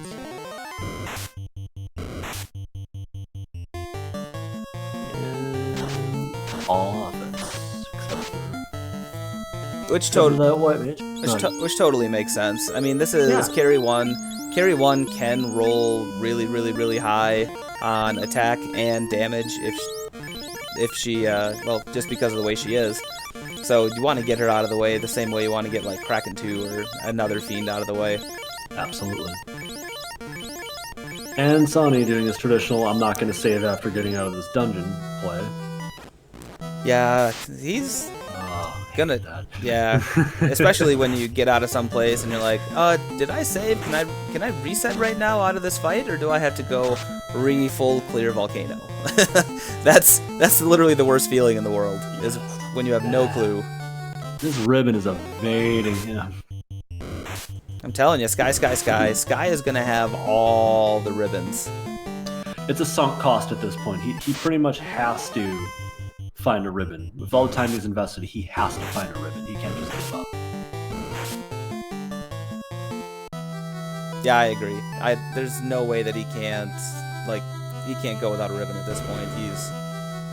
We're an hour and 24 minutes in, and he's been pretty much everywhere. So he class changed, but did not check the chests in Cardia. I don't understand why you would do that. Like, the checks are going to take you at most like a minute and a half, 2 minutes, and it's enough free chests to where the odds of you getting a ribbon aren't bad. Yeah, I really like all the chest checks here in Cardia, like when you do the class change, because you're there anyways. And I mean, I know you're gonna fly back up there and go to Sky and whatnot, but you still, if you're landing here once, you might as well save in the air, check each one of the aisles, and see if there's anything you need. And if there's nothing you want, just reset out. You end up right back in the air, and you just go to the next aisle. He's saving that house and that money, neither of which he really needs. Okay, where to, buddy? Where to? Gonna go back and give his shot at Kraken. But Guelph here is on Kraken. Blink and you miss it, and we already got a Guelph here. He's throwing out some temper. He's gonna punch. 356 damage to Kraken, not going down. Kraken, just doing Kraken things. 10 hits for 400 damage on that white mage. But the black belt coming back, another 220, another thunder coming out. Here we go. Can Guelph make it through? Heal 3 coming out. Trying to save his black belt from getting one shot. 15 damage by Kraken. Wow. Kraken forgot to do accuracy day in the gym. And it would appear that Eric did as well, because that hit didn't do anything. 4 hits, 144. That's when you throw out that Cure 4 on the black belt. No question. 43 damage. Come on, Cure 4. You got it. There it is. Oh, Cure 4. Look at that turn order.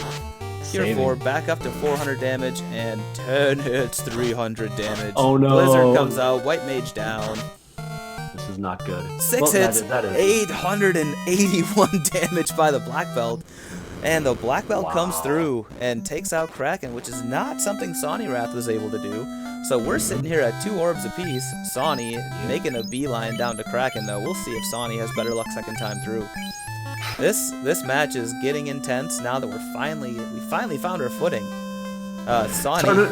I'm starting to enjoy it a little bit more here. Why do these maniacs not party draft? Well, I don't know. Like, they just decided not to, I suppose. If you have a newer player and an experienced player, it's generally not a good recipe for a draft. Yeah, I agree, and that's kind of I feel like that's what a lot of people should take when you go into these flags. Like, if you're racing a newer player, if they don't want to draft, obviously don't make them draft. And we don't want to force anybody to do something out of their comfort zone. And if you want to run your party, run your party. It's great. I invited my opponent to take whatever party he wants to take on Saturday, and I'll be taking either a Thief Red Mage or a Thief White Mage, none. To make it competitive and fun for the viewers to watch, because I'm not really invested in making brackets anymore. So I just want to have some fun. That's a good way to have fun for me. And Guelph is heading to Ordeals to pick up his business. Yeah, so Guelph has to do Ordeals and Ice, and Sawney is probably going to full clear Sky looking for a ribbon. And hopefully, Guelph can get that solo black belt grind in to get to 42.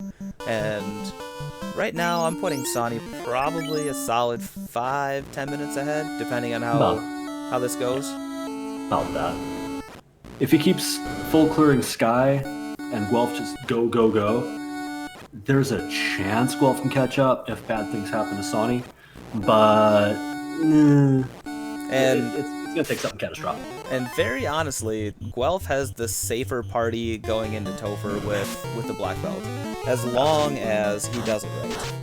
Mm-hmm. We're almost at an hour and 30 into this thing too, and we don't have we've only got, well, we're about to have 3 orbs lit, but this is generally the time on a tournament seed where we have people at least getting into Topher, right? Well, very close to getting.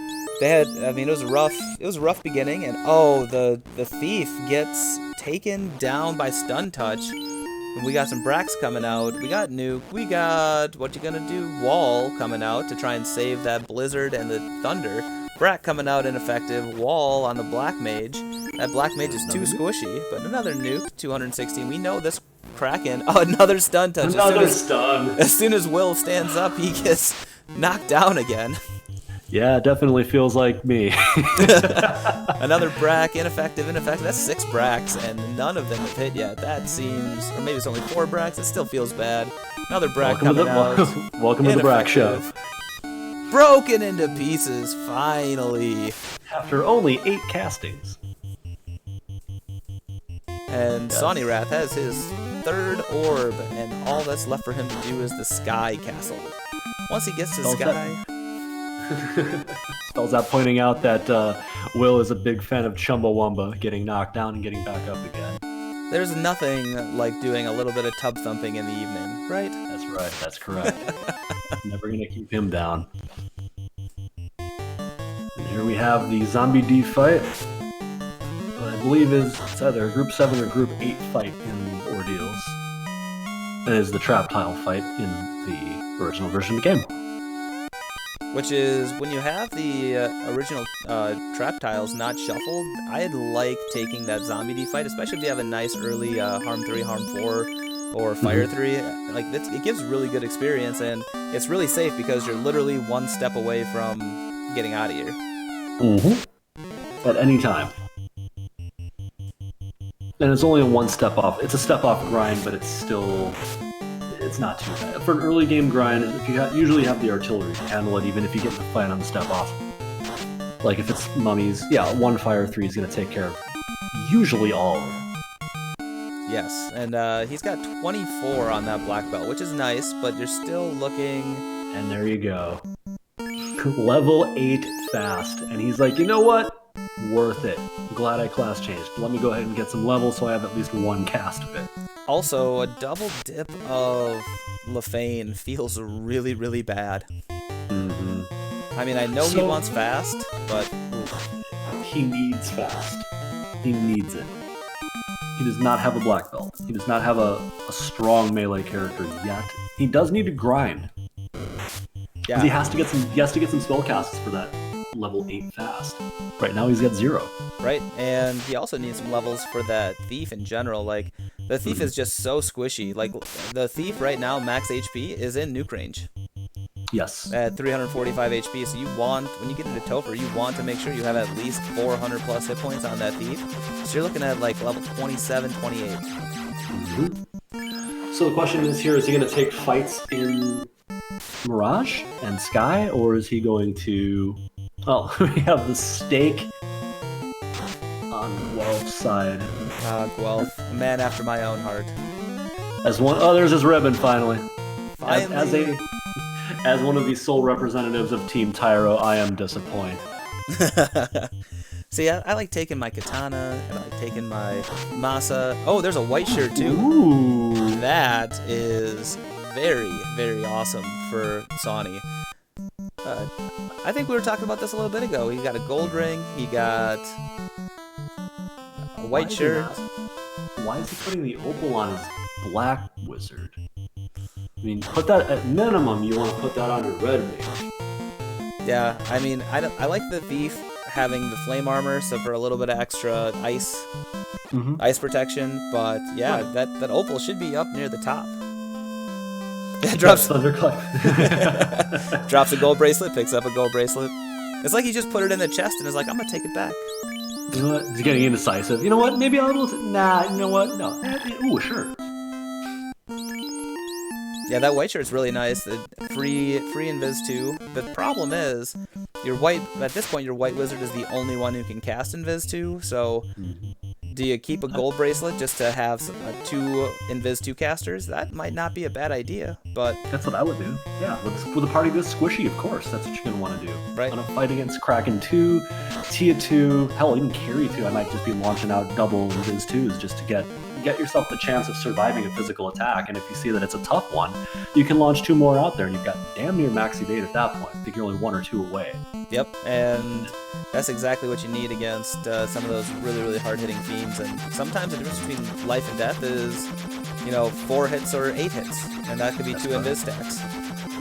Yeah, when you're talking about Kraken 2, 4 hits and 8 hits are reasonable size. You're oftentimes looking at 10, 12, 14, something really crazy. And that just liquefies your party. And once Sawney found that ribbon and the white shirt and everything that he found on Mirage 1, he has go-moded Sky, and Sawney is done checking chests. He says, get that junk out of here. Here we go. He's diving with the levels he has. I don't advise it. Unless he wants to save time for grinding the green dragons to maximize. I'd take that. I mean, swing your masa. Swing your katana. I mean, yeah. If it goes down, like swing, run, and if it goes down, it does. If it doesn't, I mean, Bormac, bless RNGs, didn't even have to happen, and he's taking the fight. So much for going in with the levels he's got. Yeah. Is this for the fans or is this for his levels? Or both? I'm not sure. I don't even know. Well, I like the stack. 2 Stacking hits, is good. 85 damage. Warmac hits like a paper noodle. Wow. One paper hit. Noodles. 1 hit, 147 damage. Another white shirt coming out. He misses the black wizard. Oh man, this is 2 hits, 270. Warmac, unless he's going to start throwing out some really nasty spells or skills here, is just going to be a paper. Nuke. Fire. There we go. He does have a spell list. Looks like it's a little lower on the priority list, but Lock 2 coming out, white shirt. We have not seen nuke, and there is 1 nuke out there on the. Well, no, there's 3 nukes in the boss pool, so yeah. And 1 spells that pointed out is all he needs. Yep. One nuke will take out this entire... And Warmech has Cure 4. That's really Was that good Cure to know. 4? Yep. Let me show you how. That's really good to know. That means that none of the other bosses in Topher have Cure 4, because there's only one in the pool. So that is fantastic knowledge for Sawneyrath. I mean, he's going to go through this, and maybe he can take Warmech down before Warmech gets that Cure 4 off again. I'd hope so. Yeah. But 7 more spells. You're hoping none of those are nuke. Yeah, Warmech can roll over 2,000 hit points. And he's hitting for 2 for 24, and there's a bunch of Lock 2s that have come out, and he's just still not hitting. So Warmech rolled super, super high on both Evade and Absorb. Nuke is the only way that he's doing any damage to this Warmech. 4 hits, 159, more Tempers coming out, another Thor Hammer, more Tempers. Just lay down the Tempers, it's the only chance you're going to have here. And he's got Bonk 3 for 16. Wow. With a crit, I think it said, didn't it? Maybe not. That's nuts. There we go. 3 hits, 366 damage, 16,000 experience.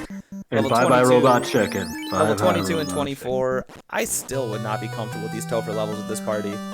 So the only fight that he had on that Bridge of Destiny was Warmech. He had one fight, and it was freaking Warmech, and then he hero ran the rest of the way.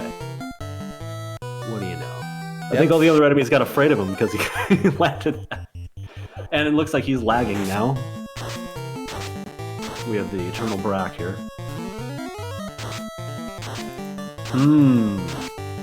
Is that whose mouse is that? Is that yours or is that That's mine. Song? Okay, good. And I made it, got him back. Brack broken into pieces. There we go. Yeah, Crash was what I was worried about. That's what I was. That happened recently at 3.5 hours into a seed. That's exactly what I was worried about too. He is just having EXP enemies thrown at his feet. Here, have some blue steak on top of that Warmech you just had. He's got the EXP egg in his shoe. Alright, so hopefully... That is a fast charge, as Cheese pointed out. Hopefully Sawny gets a few more levels before he goes into Topher. Which it looks like he's going to do. That's exactly what he needs to be doing. Good for you. Both for the charges of... I don't know why he goes this way. It's an extra fight. It's an extra fight he doesn't need to take.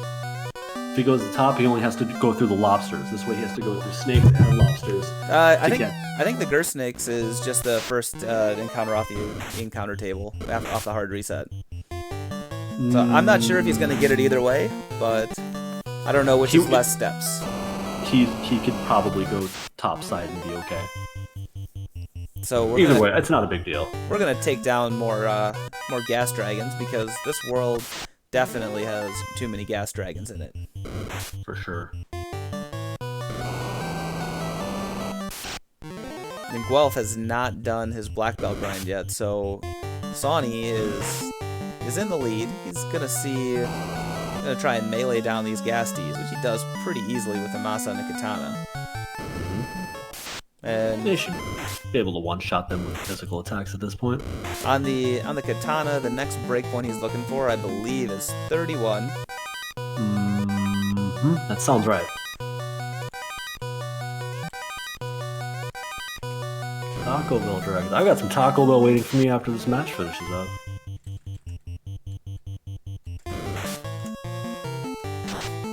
Gerpedes. 6 hits are still not doing too badly, but he's definitely going to want to get that up to 32 minimum. I don't know if he's looking at maybe doing a solo grind on the Green Dragons, or... I really don't know. Having never watched Guelph play before, it's really hard to say what the game plan is likely to be here. Yeah, I mean, he's got enough of his incentive items, so he should be able to just kind of go through and get the levels quickly if he does a 1 or 2 man grind. Right.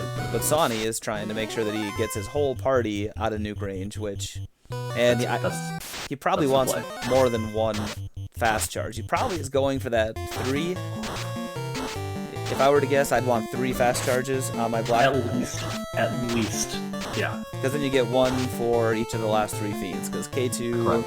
T2, and Chaos, you really want to have fast on your ninja. I might even want a 4th as a backup plan. Just to be safe. If slow 2 comes out, oof. Because slow 2 is non-elemental. Unlike slow, which I believe slow is time elemental, but slow 2 is non, so it is not stopped by a ribbon. And it has an incredibly high accuracy. So even with high MDef, that can land and ruin your day. Yep. And Thundercloud's saying 2 fast charges. I thought I saw 3. And I've seen slow 2 ruin a runner's day where they've got they've got fast out, and then all of a sudden they're back down to doing 5 hits, and then after that, slow 2 comes out again after he gets through the spell list, and now all of a sudden doing 1 damage. And that it's just awful. It's the worst feeling as a runner.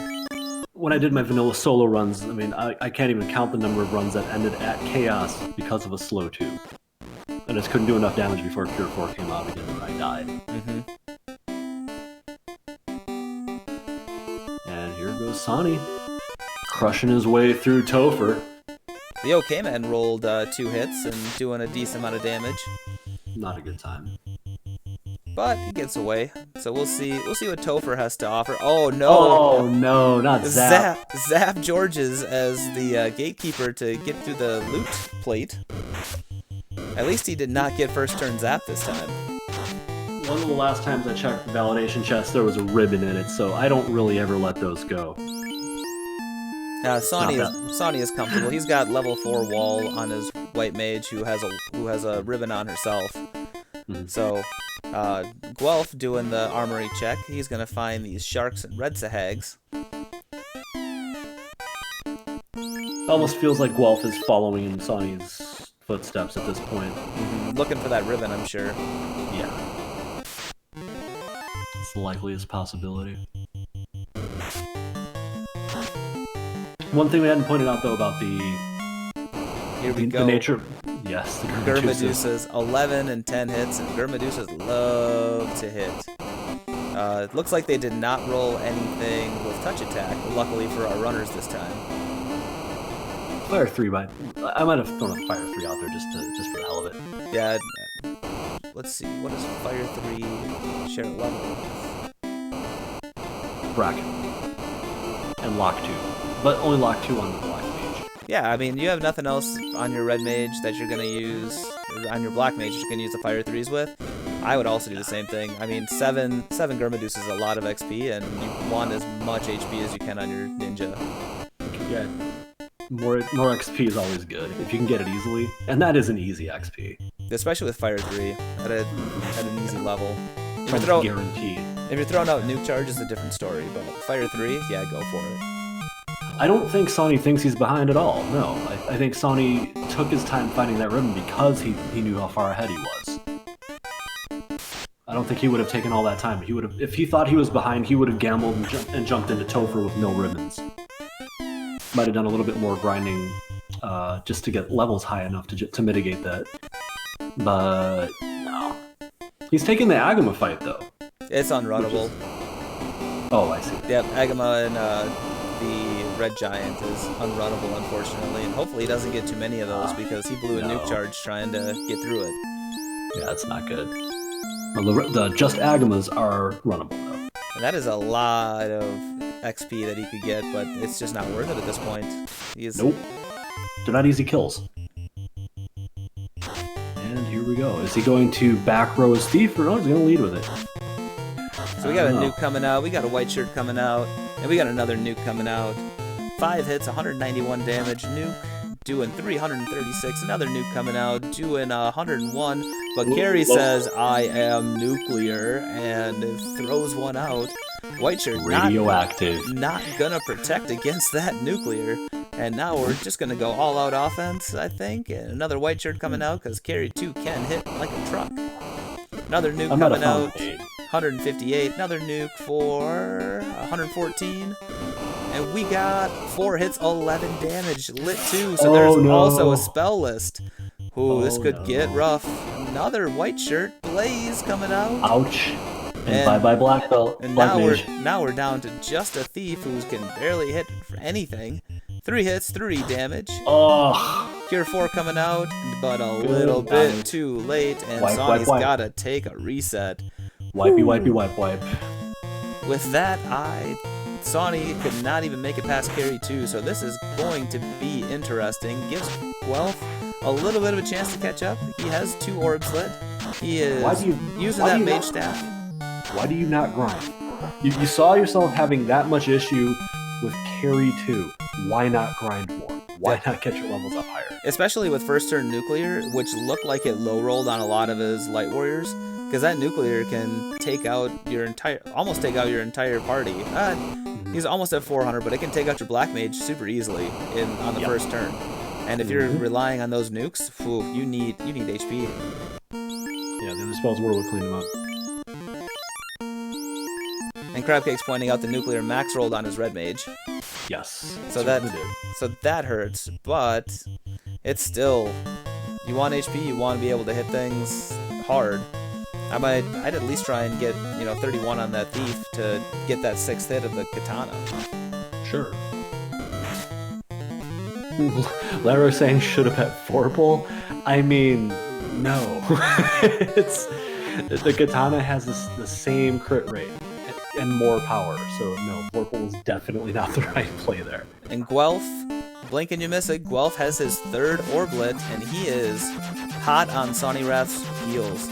He's probably gonna. There you go. He's probably gonna check the top of, or he's probably gonna check the first floor of Mirage, the same as Sawney did. If I was to guess, if he's still looking for a ribbon, and that means that he is one more bad Topher wipe away from being neck and neck with Sawneyrath. That's right. He still has his grind to do, but he's getting there. Oh, Fire 3 did not take out the Gurmedusas. That high HP. But a second this one will do will. the trick. Sawney wants those levels. He's up to 28 now, 28 and 29.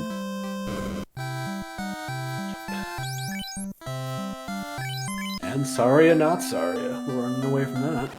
And Shift pointing out that Vorpal is strictly worse than Katana, which is 100% true. It's got the same crit rate, but way, way, way less damage. Katana, in my opinion, is the best weapon in the entire game. Based on crit rate and based on its base damage with that crit rate. I will take a Katana every day. Sonny just got through Dr. Disrespectable. Now he's about to take on Carry 2 for the 2nd time once he gets to this unrunnable again.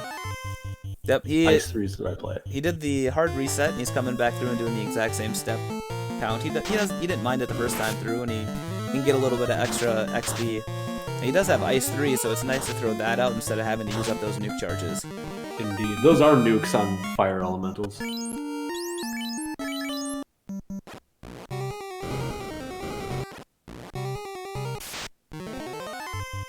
Not a fan of Gouda getting a free thief tutorial. I don't think Gouda needs a thief tutorial. No, Darren. Thief was my first pick. If you watch my race with Groggy Dog at the exhibition, I went Thief red, white because I love Thief lead. It's just really squishy, and like the time you save from running, you have to make up with grinding. Crabcake's kind of vacillating on Thief love here. Crabcake was a pretty pro Thief a week ago, and now she thinks Thief's garbage. I don't know what to believe anymore. Yeah, well, she's making a good point that right now this Thief is just not putting in the work that's needed against Carry 2. 3 hits, 3 damage is not what you want to see, and I might actually use one of my 3 fast charges here on Carry 2 just to try and get through her. 5 out of 5 hits for 238 damage look pretty good to me. Throwing out a heal 3. Oh, Carrie has Zap! Oh no! What is with the Zap? But Zap hits nobody. That is. I know she threw out Sawney threw out a wall on the Thief, but if Zap missed everybody else, that's big news. Lit 2 doing Lit 2 things. Yep. White shirt coming out, getting that evade up, but Carry 2 seems to be very, very happy with spells and skills. Indeed. Another nuke coming out, doing 176. The M-Def is up there for carry 2. 423 damage after a couple of tempers, and carry 2 is down. Guelph is checking Sky. I did not see him check Mirage 1. He's doing the Sky 1 check. What for, Cole? And finding out that Gurmadusa's rolled up, but Mage Stick and a Fire 3 will take them out. And he's level 26 on red.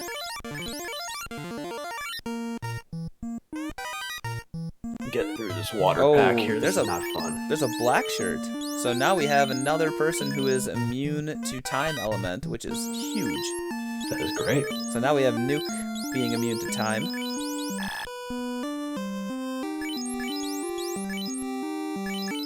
But he doesn't equip the black shirt. Huh. Because he hasn't class changed yet. That's true. Because he's not gonna class change because he's got a black belt. He's letting his thief lead taking one on the chin from Kraken too. Oh, I'm not sure if I like this. The Sawney trying to figure out what to do, and he's gonna fast. What in the world ninja are you defense. doing, sir? He's throwing the defense up, and Inferno, so he basically gets a free turn from Kraken 2. Wow.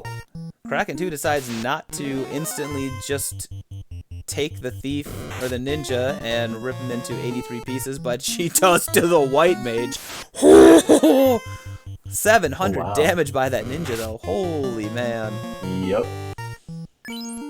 And goodbye, black mage. When Kraken decides to hit, Kraken decides to hit. Wow. Back row, both times. Yeah, those are very small percentages. Merciless. But Life 2 does the trick, and everybody's back alive, just like Kraken didn't even tear you limb from limb. So now we got Tia 2 coming up here. Tia with her heads, she tends to hit really hard as well, but not have nearly the amount of hits.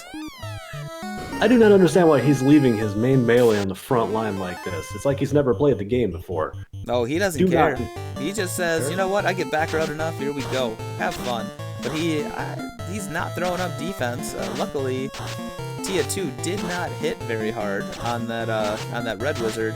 Temper's coming out. 4 hits, 300 and some damage. That red wizard is down to 1 knee. That red wizard's not feeling really good right now, but 10 hits by the ninja for 400 damage. That's how you go through some HP. Luke coming out, 270. Oh, more katana damage with 475 damage, and here we go.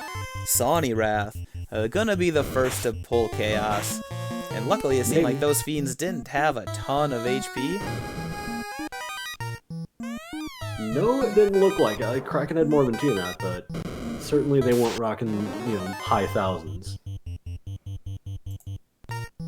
And one more fight. Sorcerers? No? Gonna run? Yeah, we're good. And here we go. Chaos versus Sawneyrath, round 1. And is he finally back rowing? He's finally setting the melee down in the back row. Yeah, only a Chaos wipe here is going to put Guelph back in the match. And we'll see what Chaos has. So he's coming out with a fast and a wall. And he didn't even heal, Crabcakes points out, because the thief is down below 400 HP.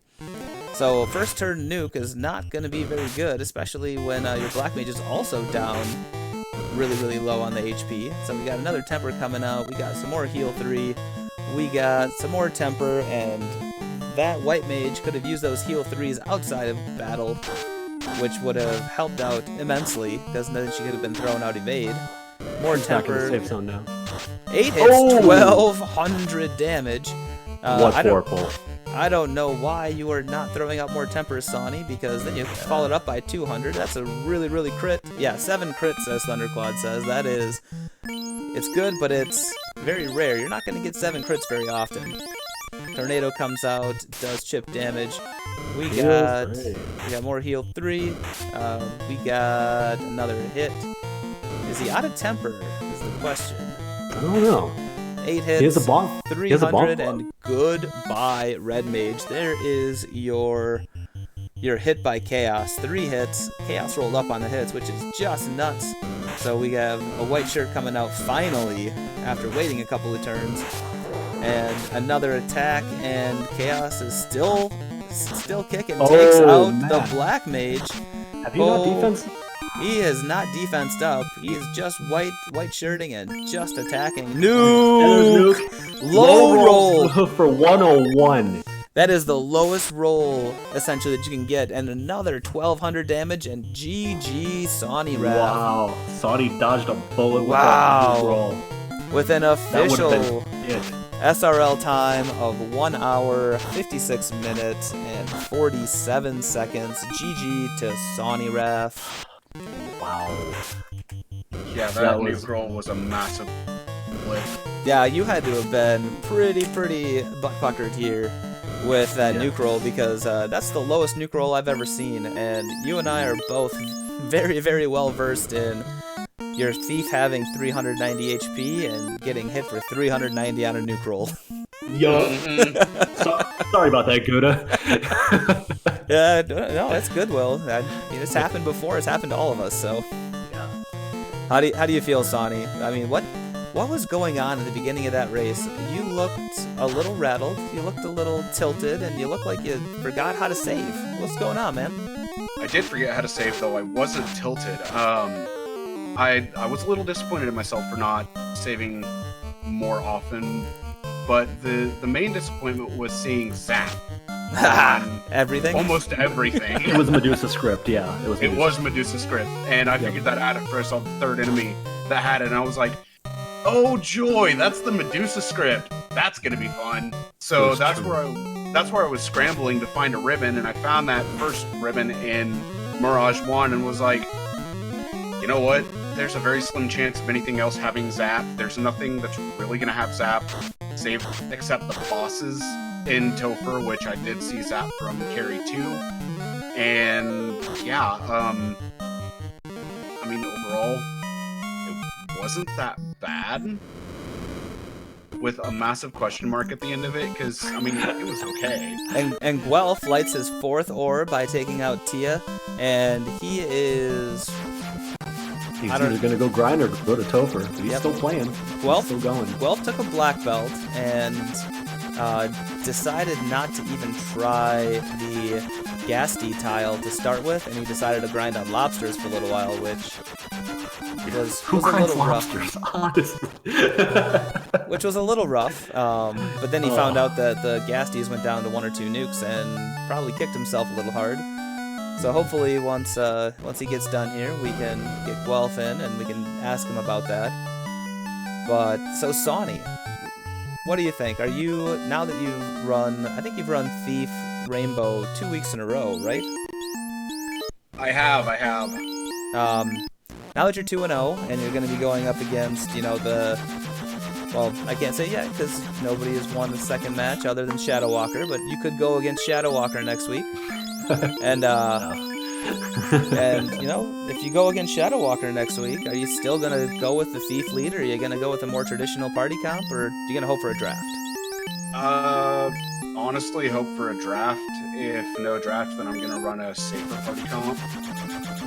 Because, yeah, Thief Rainbow, I mean, it's fun, and it allows you to run really fast, but you do want to make sure you grind up for at least 400 HP on that ninja or thief. Mm-hmm. And that's exactly what we're saying in the broadcast booth here is, we're like, is he gonna go grind? Like, it's really late in the seed. Does he feel behind, or does he know that Guelph is a new runner?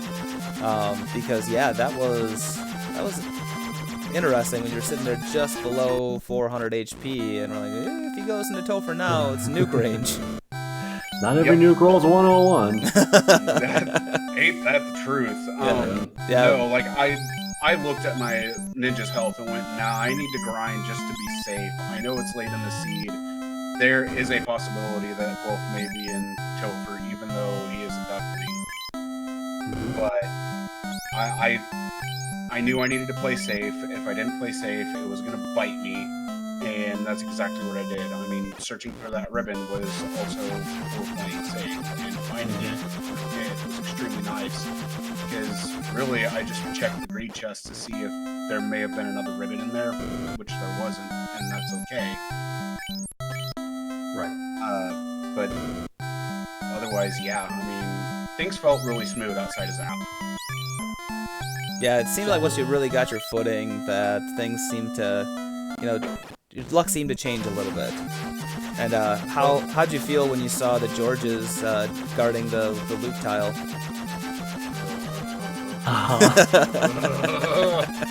Yeah. That was a point that I was glad I had a ribbon on my white wizard.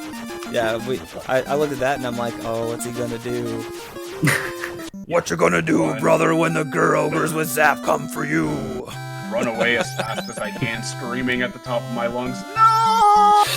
Reset again. And maybe once more for good measure. That's right. I am glad I got a War Mech, though. Yeah, that was an interesting... It was the only fight you got on the Bridge of Destiny, too. Yeah, because I saw a War Mech and it was like, you know what? For the fans. I knew it. We're taking it down. That's what I said. I said you're probably doing this for either the fans or for the XP, but probably more for the fans. It was definitely for the fans. The fight took too long to be justifiable for the XP. Mm-hmm. It was a tough fight. It was As War Mech fights have a capacity to be, but certainly worth the entertainment value, worth the XP that you got. I think that gave you a level or two.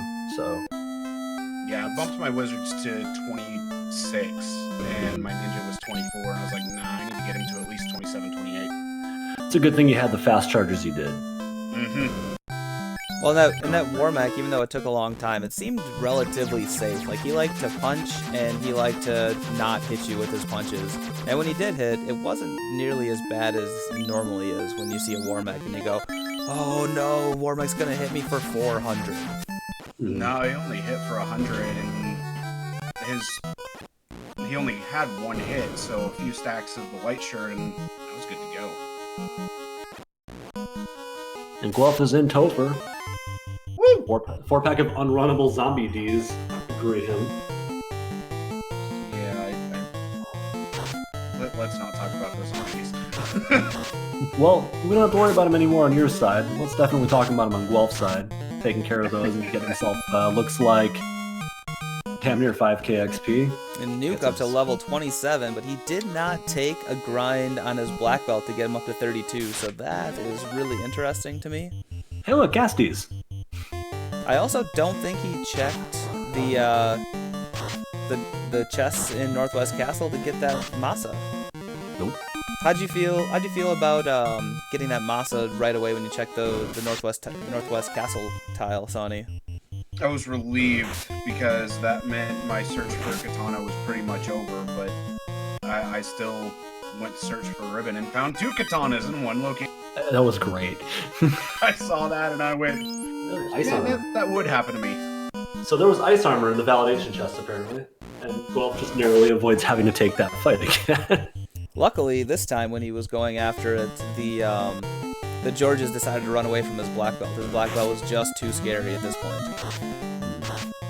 And that's one of the things we talked about is maybe grinding those Gasties up to mid-20s to try and get the Georges to run away from you in Earth Cave, because they were just nasty. Yeah, I had actually thought about that, but the time investment at that moment, I don't feel like would have been worth it.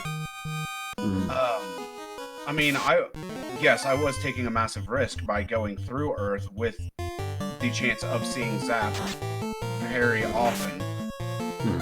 But in the end, I made it through. That's true. Things rolled your way. They did. Probably would have saved me about 20 minutes, to be completely honest with you. I don't know about 20, but you might have saved 5, at most 10. Yeah, it would have felt like 20. Yeah. Yeah, the beginning of this seed felt like a slog the whole way through. And very specifically because of how nasty everything rolled. You got the Gurrs with what was it? Lit 3? Lit and then Lit 3. And then something else had Lit, and I don't remember what it was, but it would follow it up with Lit 3 as well. and didn't, and of course even imps weren't even safe. That sucked. Glare. Slash glare. The only thing worse is when you get Sayhags with glare, because they're everywhere. Yep. Red Sea Hags. Specifically red sea hags. Oh god. Yeah, it's always nice to see the red Sayhags on the sea early to see what they have, because you know you get 7 to 8 of them in the sea shrine. Mm-hmm. And you can't run from them because of the flag set we've got. We don't shuffle in the unrunnable red wizard, or sorry, red sea hag wizard sea hag fight, which you can do now. That is one of my favorite flags in beta. Is that is no longer tied to the pirate fight. Correct. So it can be runnable. Yes. Guelph, with his high... Oh, it's just universal on beta. Yeah, Crabcake's pointing out it's just universal. Iron Gull and Sea Hags both. So, what was Iron Gull's flip side? What was Iron Gull's A side fight? Was it Garland? I don't remember. I don't remember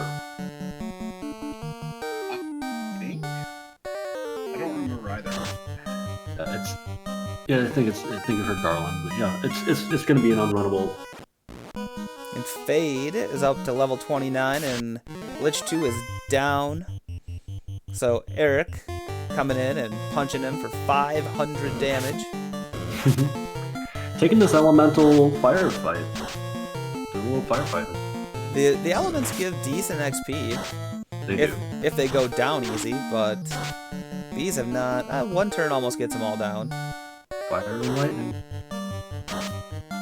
Speaking of Fade, did I get... I was wondering why you didn't get Fade. Because I didn't catch it in any magic level.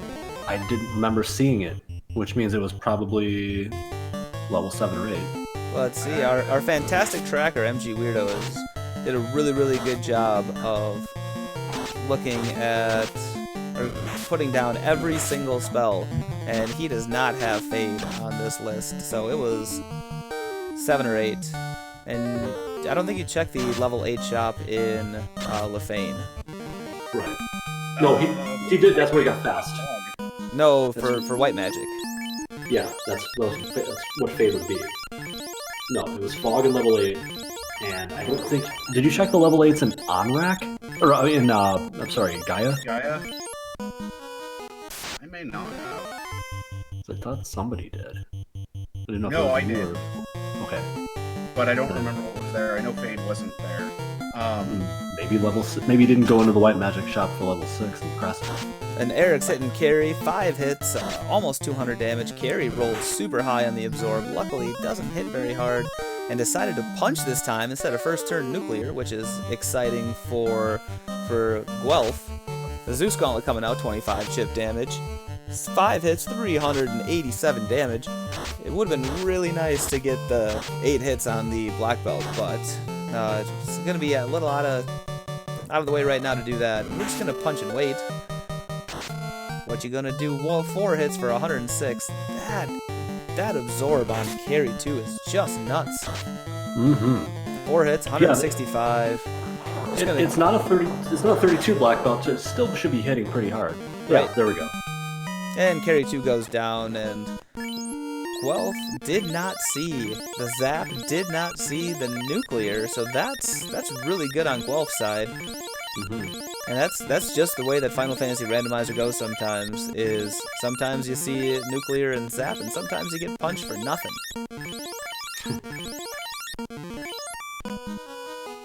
It's an unforgiving game, to say the least. Seafood Party Pack, and I never like seeing the Seafood Party Pack when you have 3 lobsters, 3 sea snakes, and 2 trolls. It just always feels bad. It feels good enough to take a fight out of it. Maybe, I think, just based on the fact that he's taking all these fights, I'm guessing he's trying to get the 32 on that black belt on the way down. That's a lot of XP to try and get on the way down, unless you can find the 4 worm fight. Yeah. But by that point, you've already gotten through 3 of the fiends. Right. Yeah. point is you want a one-shot Kraken too. Right, exactly. And at some point, we might, to try and equalize things out, maybe we'll try and take that black belt and double the crit rate again, but I highly doubt it. That's been off for a really long time at this point. Yeah, they won't do that. It'll make the black belt OP again. Yeah, but what's wrong with that? You know, level 50 black belt with a 100% crit rate? Isn't that what we deserve? Yeah, it's just a race. It's just a race to grind your black belt at that point. Kind of be like the first tournament. A little bit more so. But, yeah, or a race to, like, because then you could have a level 25 black belt and still be decent because you're just working on crit rate instead of just regular damage. Black belt's still viable in this flag set. I definitely don't prefer it to Thief, but it is viable. If you find a good grind tile, it's getting to 32, you can still plow through Topher. Oh yeah, this was for sure. If you played your black belt right, this was a black belt seed for sure. Mm-hmm. Because you could 2-man grind that up to mid-30s and then probably solo grind it up into 40 and have a level 40 black belt in 30 minutes inside of this game. No problem. Would have been really easy. But it's just, getting through the lobsters at the end.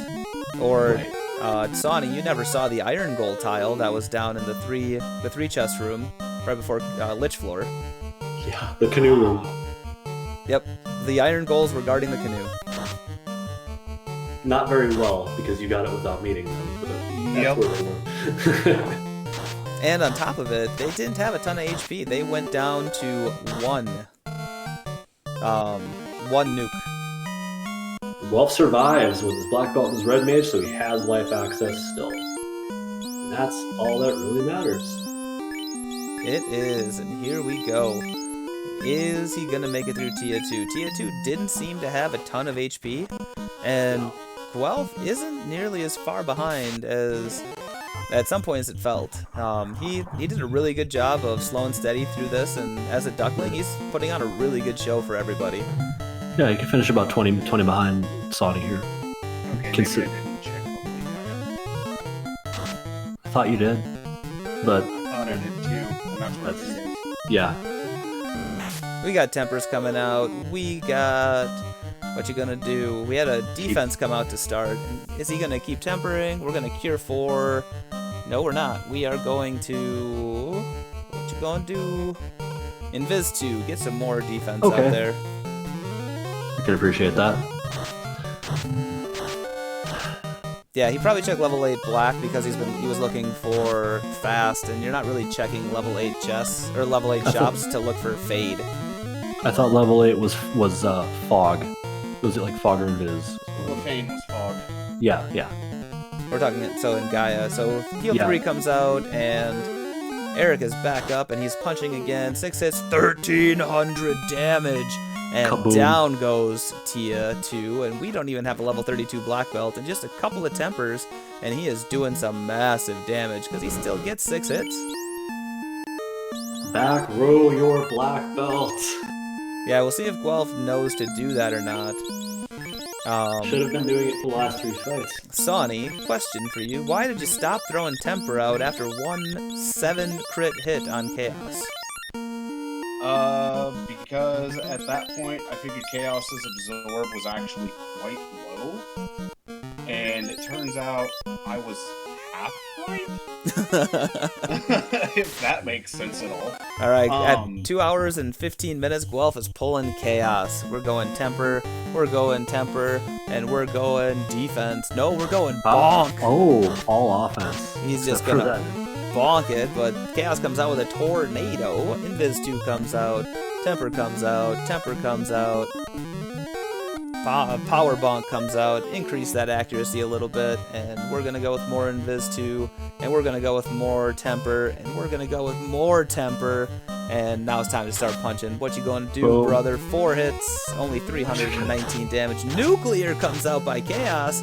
Oh, Sawneyrath never saw that, and Fade is down on one knee. We got some more Invis 2. I have a feeling Heal 3 is gonna come out here real quick. And no, more Invis 2. He says screw healing. We ain't got time for that. More temper. All right. Ink, alright, free turn, this is what we need. And Eric did not get darked. More temper, more punch, 4 hits, 500 damage, another temper, invis 2. So Chaos so far has been nothing but skill and spell happy. Has not even punched once. Finally a heal 3 comes out. And what are we going to do? We're going to do more temper, of course, because temper is all that matters. And I might have cured 4th temper. black belt here. Yeah, I might have done the same thing. Oh, Lit 2 comes out doing chip damage, but it's just enough to take out both the black and white mages. And 600 damage. And here we go. Heal 3 coming out. Oh, punch down. Red is down. 900 damage by the black belt. Rub ineffective. No ribbons. 500 damage. Oh, this is going to be right down to the wire. Does not resist that ice too. And here we go. 800 damage. Come on. 700 damage. And Eric, the black belt, takes out Chaos. And Chaos is down for the count. And Eric is down one knee going, how many times do I have to punch him in the face? I'm supposed to be one punch man, not 26 punch man. Why didn't you level me more? Oh, that was a great match. That was a great showing. With an official SRL time, Guelph finishes in 2 hours, 17 minutes, and 7 seconds. About 20 minutes behind Sawney, but that was still really, really good for a Duckling. And Sawney is one of our veteran runners, and he obviously even had a problem with this seed. So this is a really, really good showing by Guelph, and he is going to be a force to be reckoned with when he comes down as 1-1 and gets matched up next week.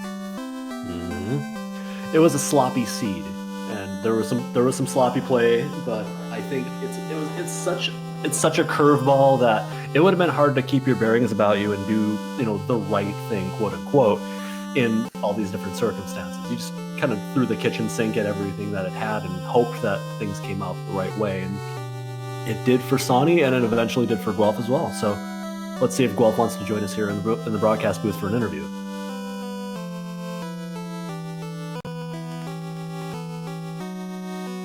And while we're waiting for him, Sawney, you didn't do a lot of saving on the overworld. Was there a particular reason why?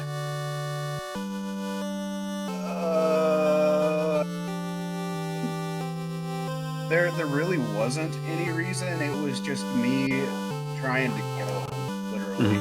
Yeah. There was a good portion of the seed where I was just spinning my wheels. Earth. I mean, outside of that, though, there really wasn't much of a reason I wasn't saving on the overworld. After I hit 16, 18 on the Thief and Mages, I felt pretty safe on the overworld. It was dungeons that I was a little more worried about, just because my gear wasn't quite up to par with where I wanted it to be until after I had taken a few Gas Dragon encounters. The Gas Dragon tile being so early and having 2 loose items in Earth, getting that out of the way immediately was a blessing. But the problem was that you didn't have a ribbon anywhere prior to getting into go mode. So you ended up having to check a bunch of chests anyway, regardless of that fact. Yes. So it's a deceptively long seed. It could have been shorter if the need for ribbon wasn't as high as it was after seeing that early game. You knew this was going to be a tough one to get through without a ribbon. Absolutely. And it really was. Yeah, I could see this. Like, if you knew how to route it properly, I could see this being beaten in like 120, 125 with ribbonless, but that's a lot of luck. that's a whole lot of luck. Or a black belt. Counter table manipulation. Yeah. Or a black belt. A black belt, maybe. Yeah, if you would have been able to get a 32 black belt off of those gas Ds before you even decided to go through Earth, everything would have ran from you, and you would have never seen Zap.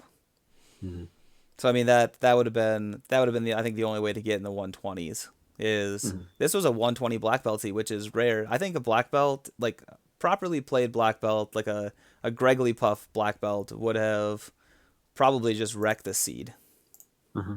Could have easily 2-man black belted this seed. Yeah. To be completely honest.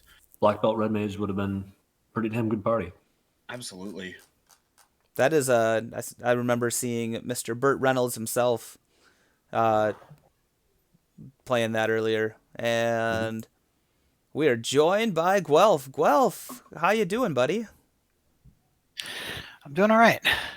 How do you feel about how many seeds have you played of Final Fantasy Randomizer? I know you came over from the Dragon Warrior Randomizer community.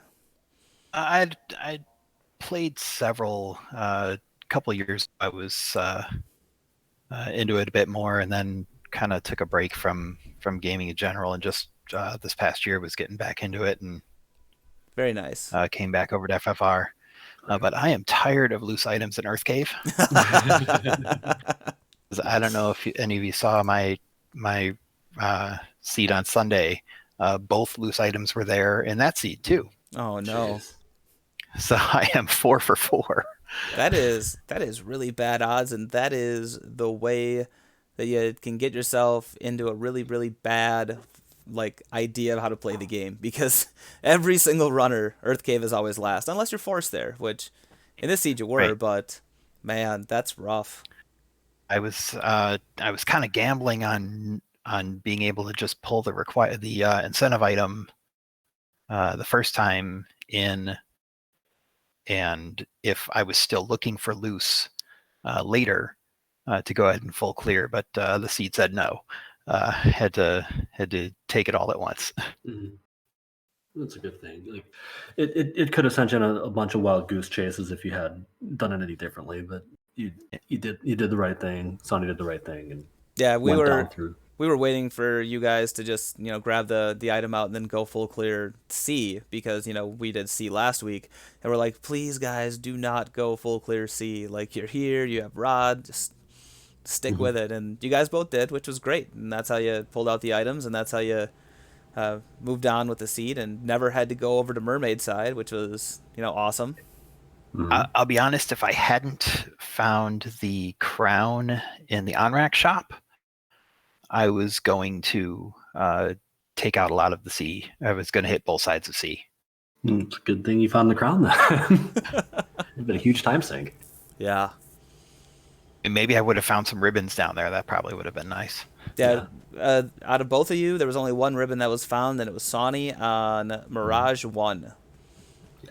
And then he found that one ribbon, and next thing I did, I looked over, and he was already up at Tia. And I'm like, well, he checked no chests. I thought about going back to get the Mirage chests, but I was far enough behind. I think he'd already done by the time I finished Tiamat, and figured it wasn't worth going back at that point. Mm-hmm. Yeah, so Sawneyrath, I have a question for you. So chest density wise, we figured you were looking for a ribbon because you had 2 katanas and the Masa. Masa was in Northwest Castle locked. Why not just warp out of a super nasty Zap Cockatrice ice cave and go in full clear Sky and see, or Sky and Mirage? I was already most of the way through ice at that point in time, so Right. just finishing it up was really in my head basically the only thing I really could do, because if I had left him behind and there would have been a ribbon there and not in Mirage or Sky, which there actually was a possibility since I also didn't do Upper C, that would have bit me as well. So Right. since I was there, I might as well go ahead and full clear it. That wasn't my mentality as well. That's why you did that. Like, it might have been quicker. And there's more chest density in other places, but it's like you're already here. You have easy access. Just roll through it. You have a 6-pack down there. You have like 6 chests up top. You have that 2-pack over on the side. I mean, just do the thing. Yep. Gotta go fast. That's right. Understand that. Well, So- I don't know what else to ask you guys. I don't know if Good has got any more questions for you. Well, I was gonna say, Guelph, how's your experience been now that you're back in the community and you took a little bit of time off? I mean, how's the spring tournament been for you? Today, I mean, since I essentially had a bye on Sunday, this was my first real competitive match, and losing by 20 minutes, it's about what I expected. Honestly, if I win 2 out of 6, I'll be happy. I mean, Sawneyrath is a veteran, really good runner. So I mean, your competition was pretty stiff. There are a lot of people that are in this tournament that are in pretty much the same boat as you. Either they played a while ago and came back, or came over from other communities and they're learning the randomizer for the first time, or relearning it with all the new flags that we have and all the new toys that we get to play with. So I mean, I think that the way that you ran this, there's a really good shot that you could take more than 2 wins. 3. I hope so. Yeah, that'd be nice. So I mean, like I said, there's a lot of people who are in the same boat as you. And Sawneyrath at 2-0. How do you feel today? Pretty good so far, but the last time I said that, last year, I got matched up with Shadow Walker. So, I mean, I'm feeling okay. I'm feeling good about next week. I'm hoping we get Fire Week next week. But yeah, I mean, I'm content so far. All right, and with that, I guess we'll go to final thoughts. We'll start with our winner, Sawney. Shoutouts to low roll nukes on Chaos. I will never see a 101. I will never see a 101 again from a nuke roll. MDef MVP. No kidding there. Jeez. Guelph, final thoughts? Not much. Just thanks to everyone for making this happen. I know you guys have a lot of work with 36, 37 matches a week. Mm-hmm. Whole lot of for keeping this rolling. Mr. Bloodworth? This seed made me afraid to have committed to running a 2-man thief party in my race on Saturday, and I'm starting to maybe kind of sort of a little bit regret it, but I'm sticking with it. I'm a man of my word. I'll run thief red mage or thief white mage and cross my fingers and clench the things that clench and hope that that's good enough. But you guys put on a damn good show, and we appreciate you putting this race on for us in the middle of the week during the day, giving us something to do while we're sitting here and sweating out the the event.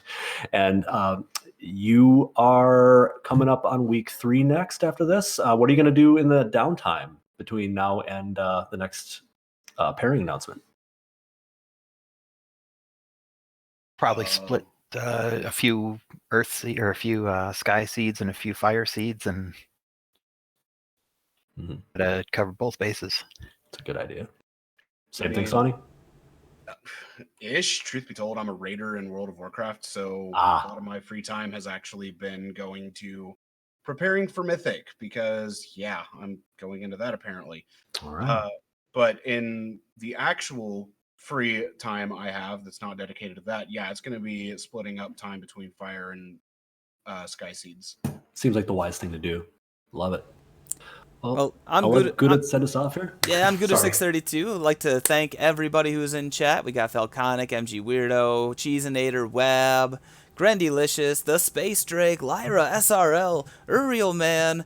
Who else did we have? We had Zenobian, Crab Cake, Spellzap, Thunderclawed. We had a lot of the community here watching this midday race. I'd like to thank my comms partner, Will Bloodworth. I know he came out basically from retirement, and his Willuminati, I had to take Mr. Wilkliosis' place for a day, and it's so good to get the Wisco connection going here. Absolutely. Thanks to MG Weirdo for doing the tracking. Thanks to Randomania for putting this on and letting us use their channel for the solid 2.5 hours. And catch us on YouTube. So we have a YouTube channel. Go make sure you subscribe to it. During this whole spring tournament, we are going to have a ton of videos being uploaded to that YouTube. So you can catch any races you missed, any races you want to watch. You can always go over to the YouTube channel. It should all be there.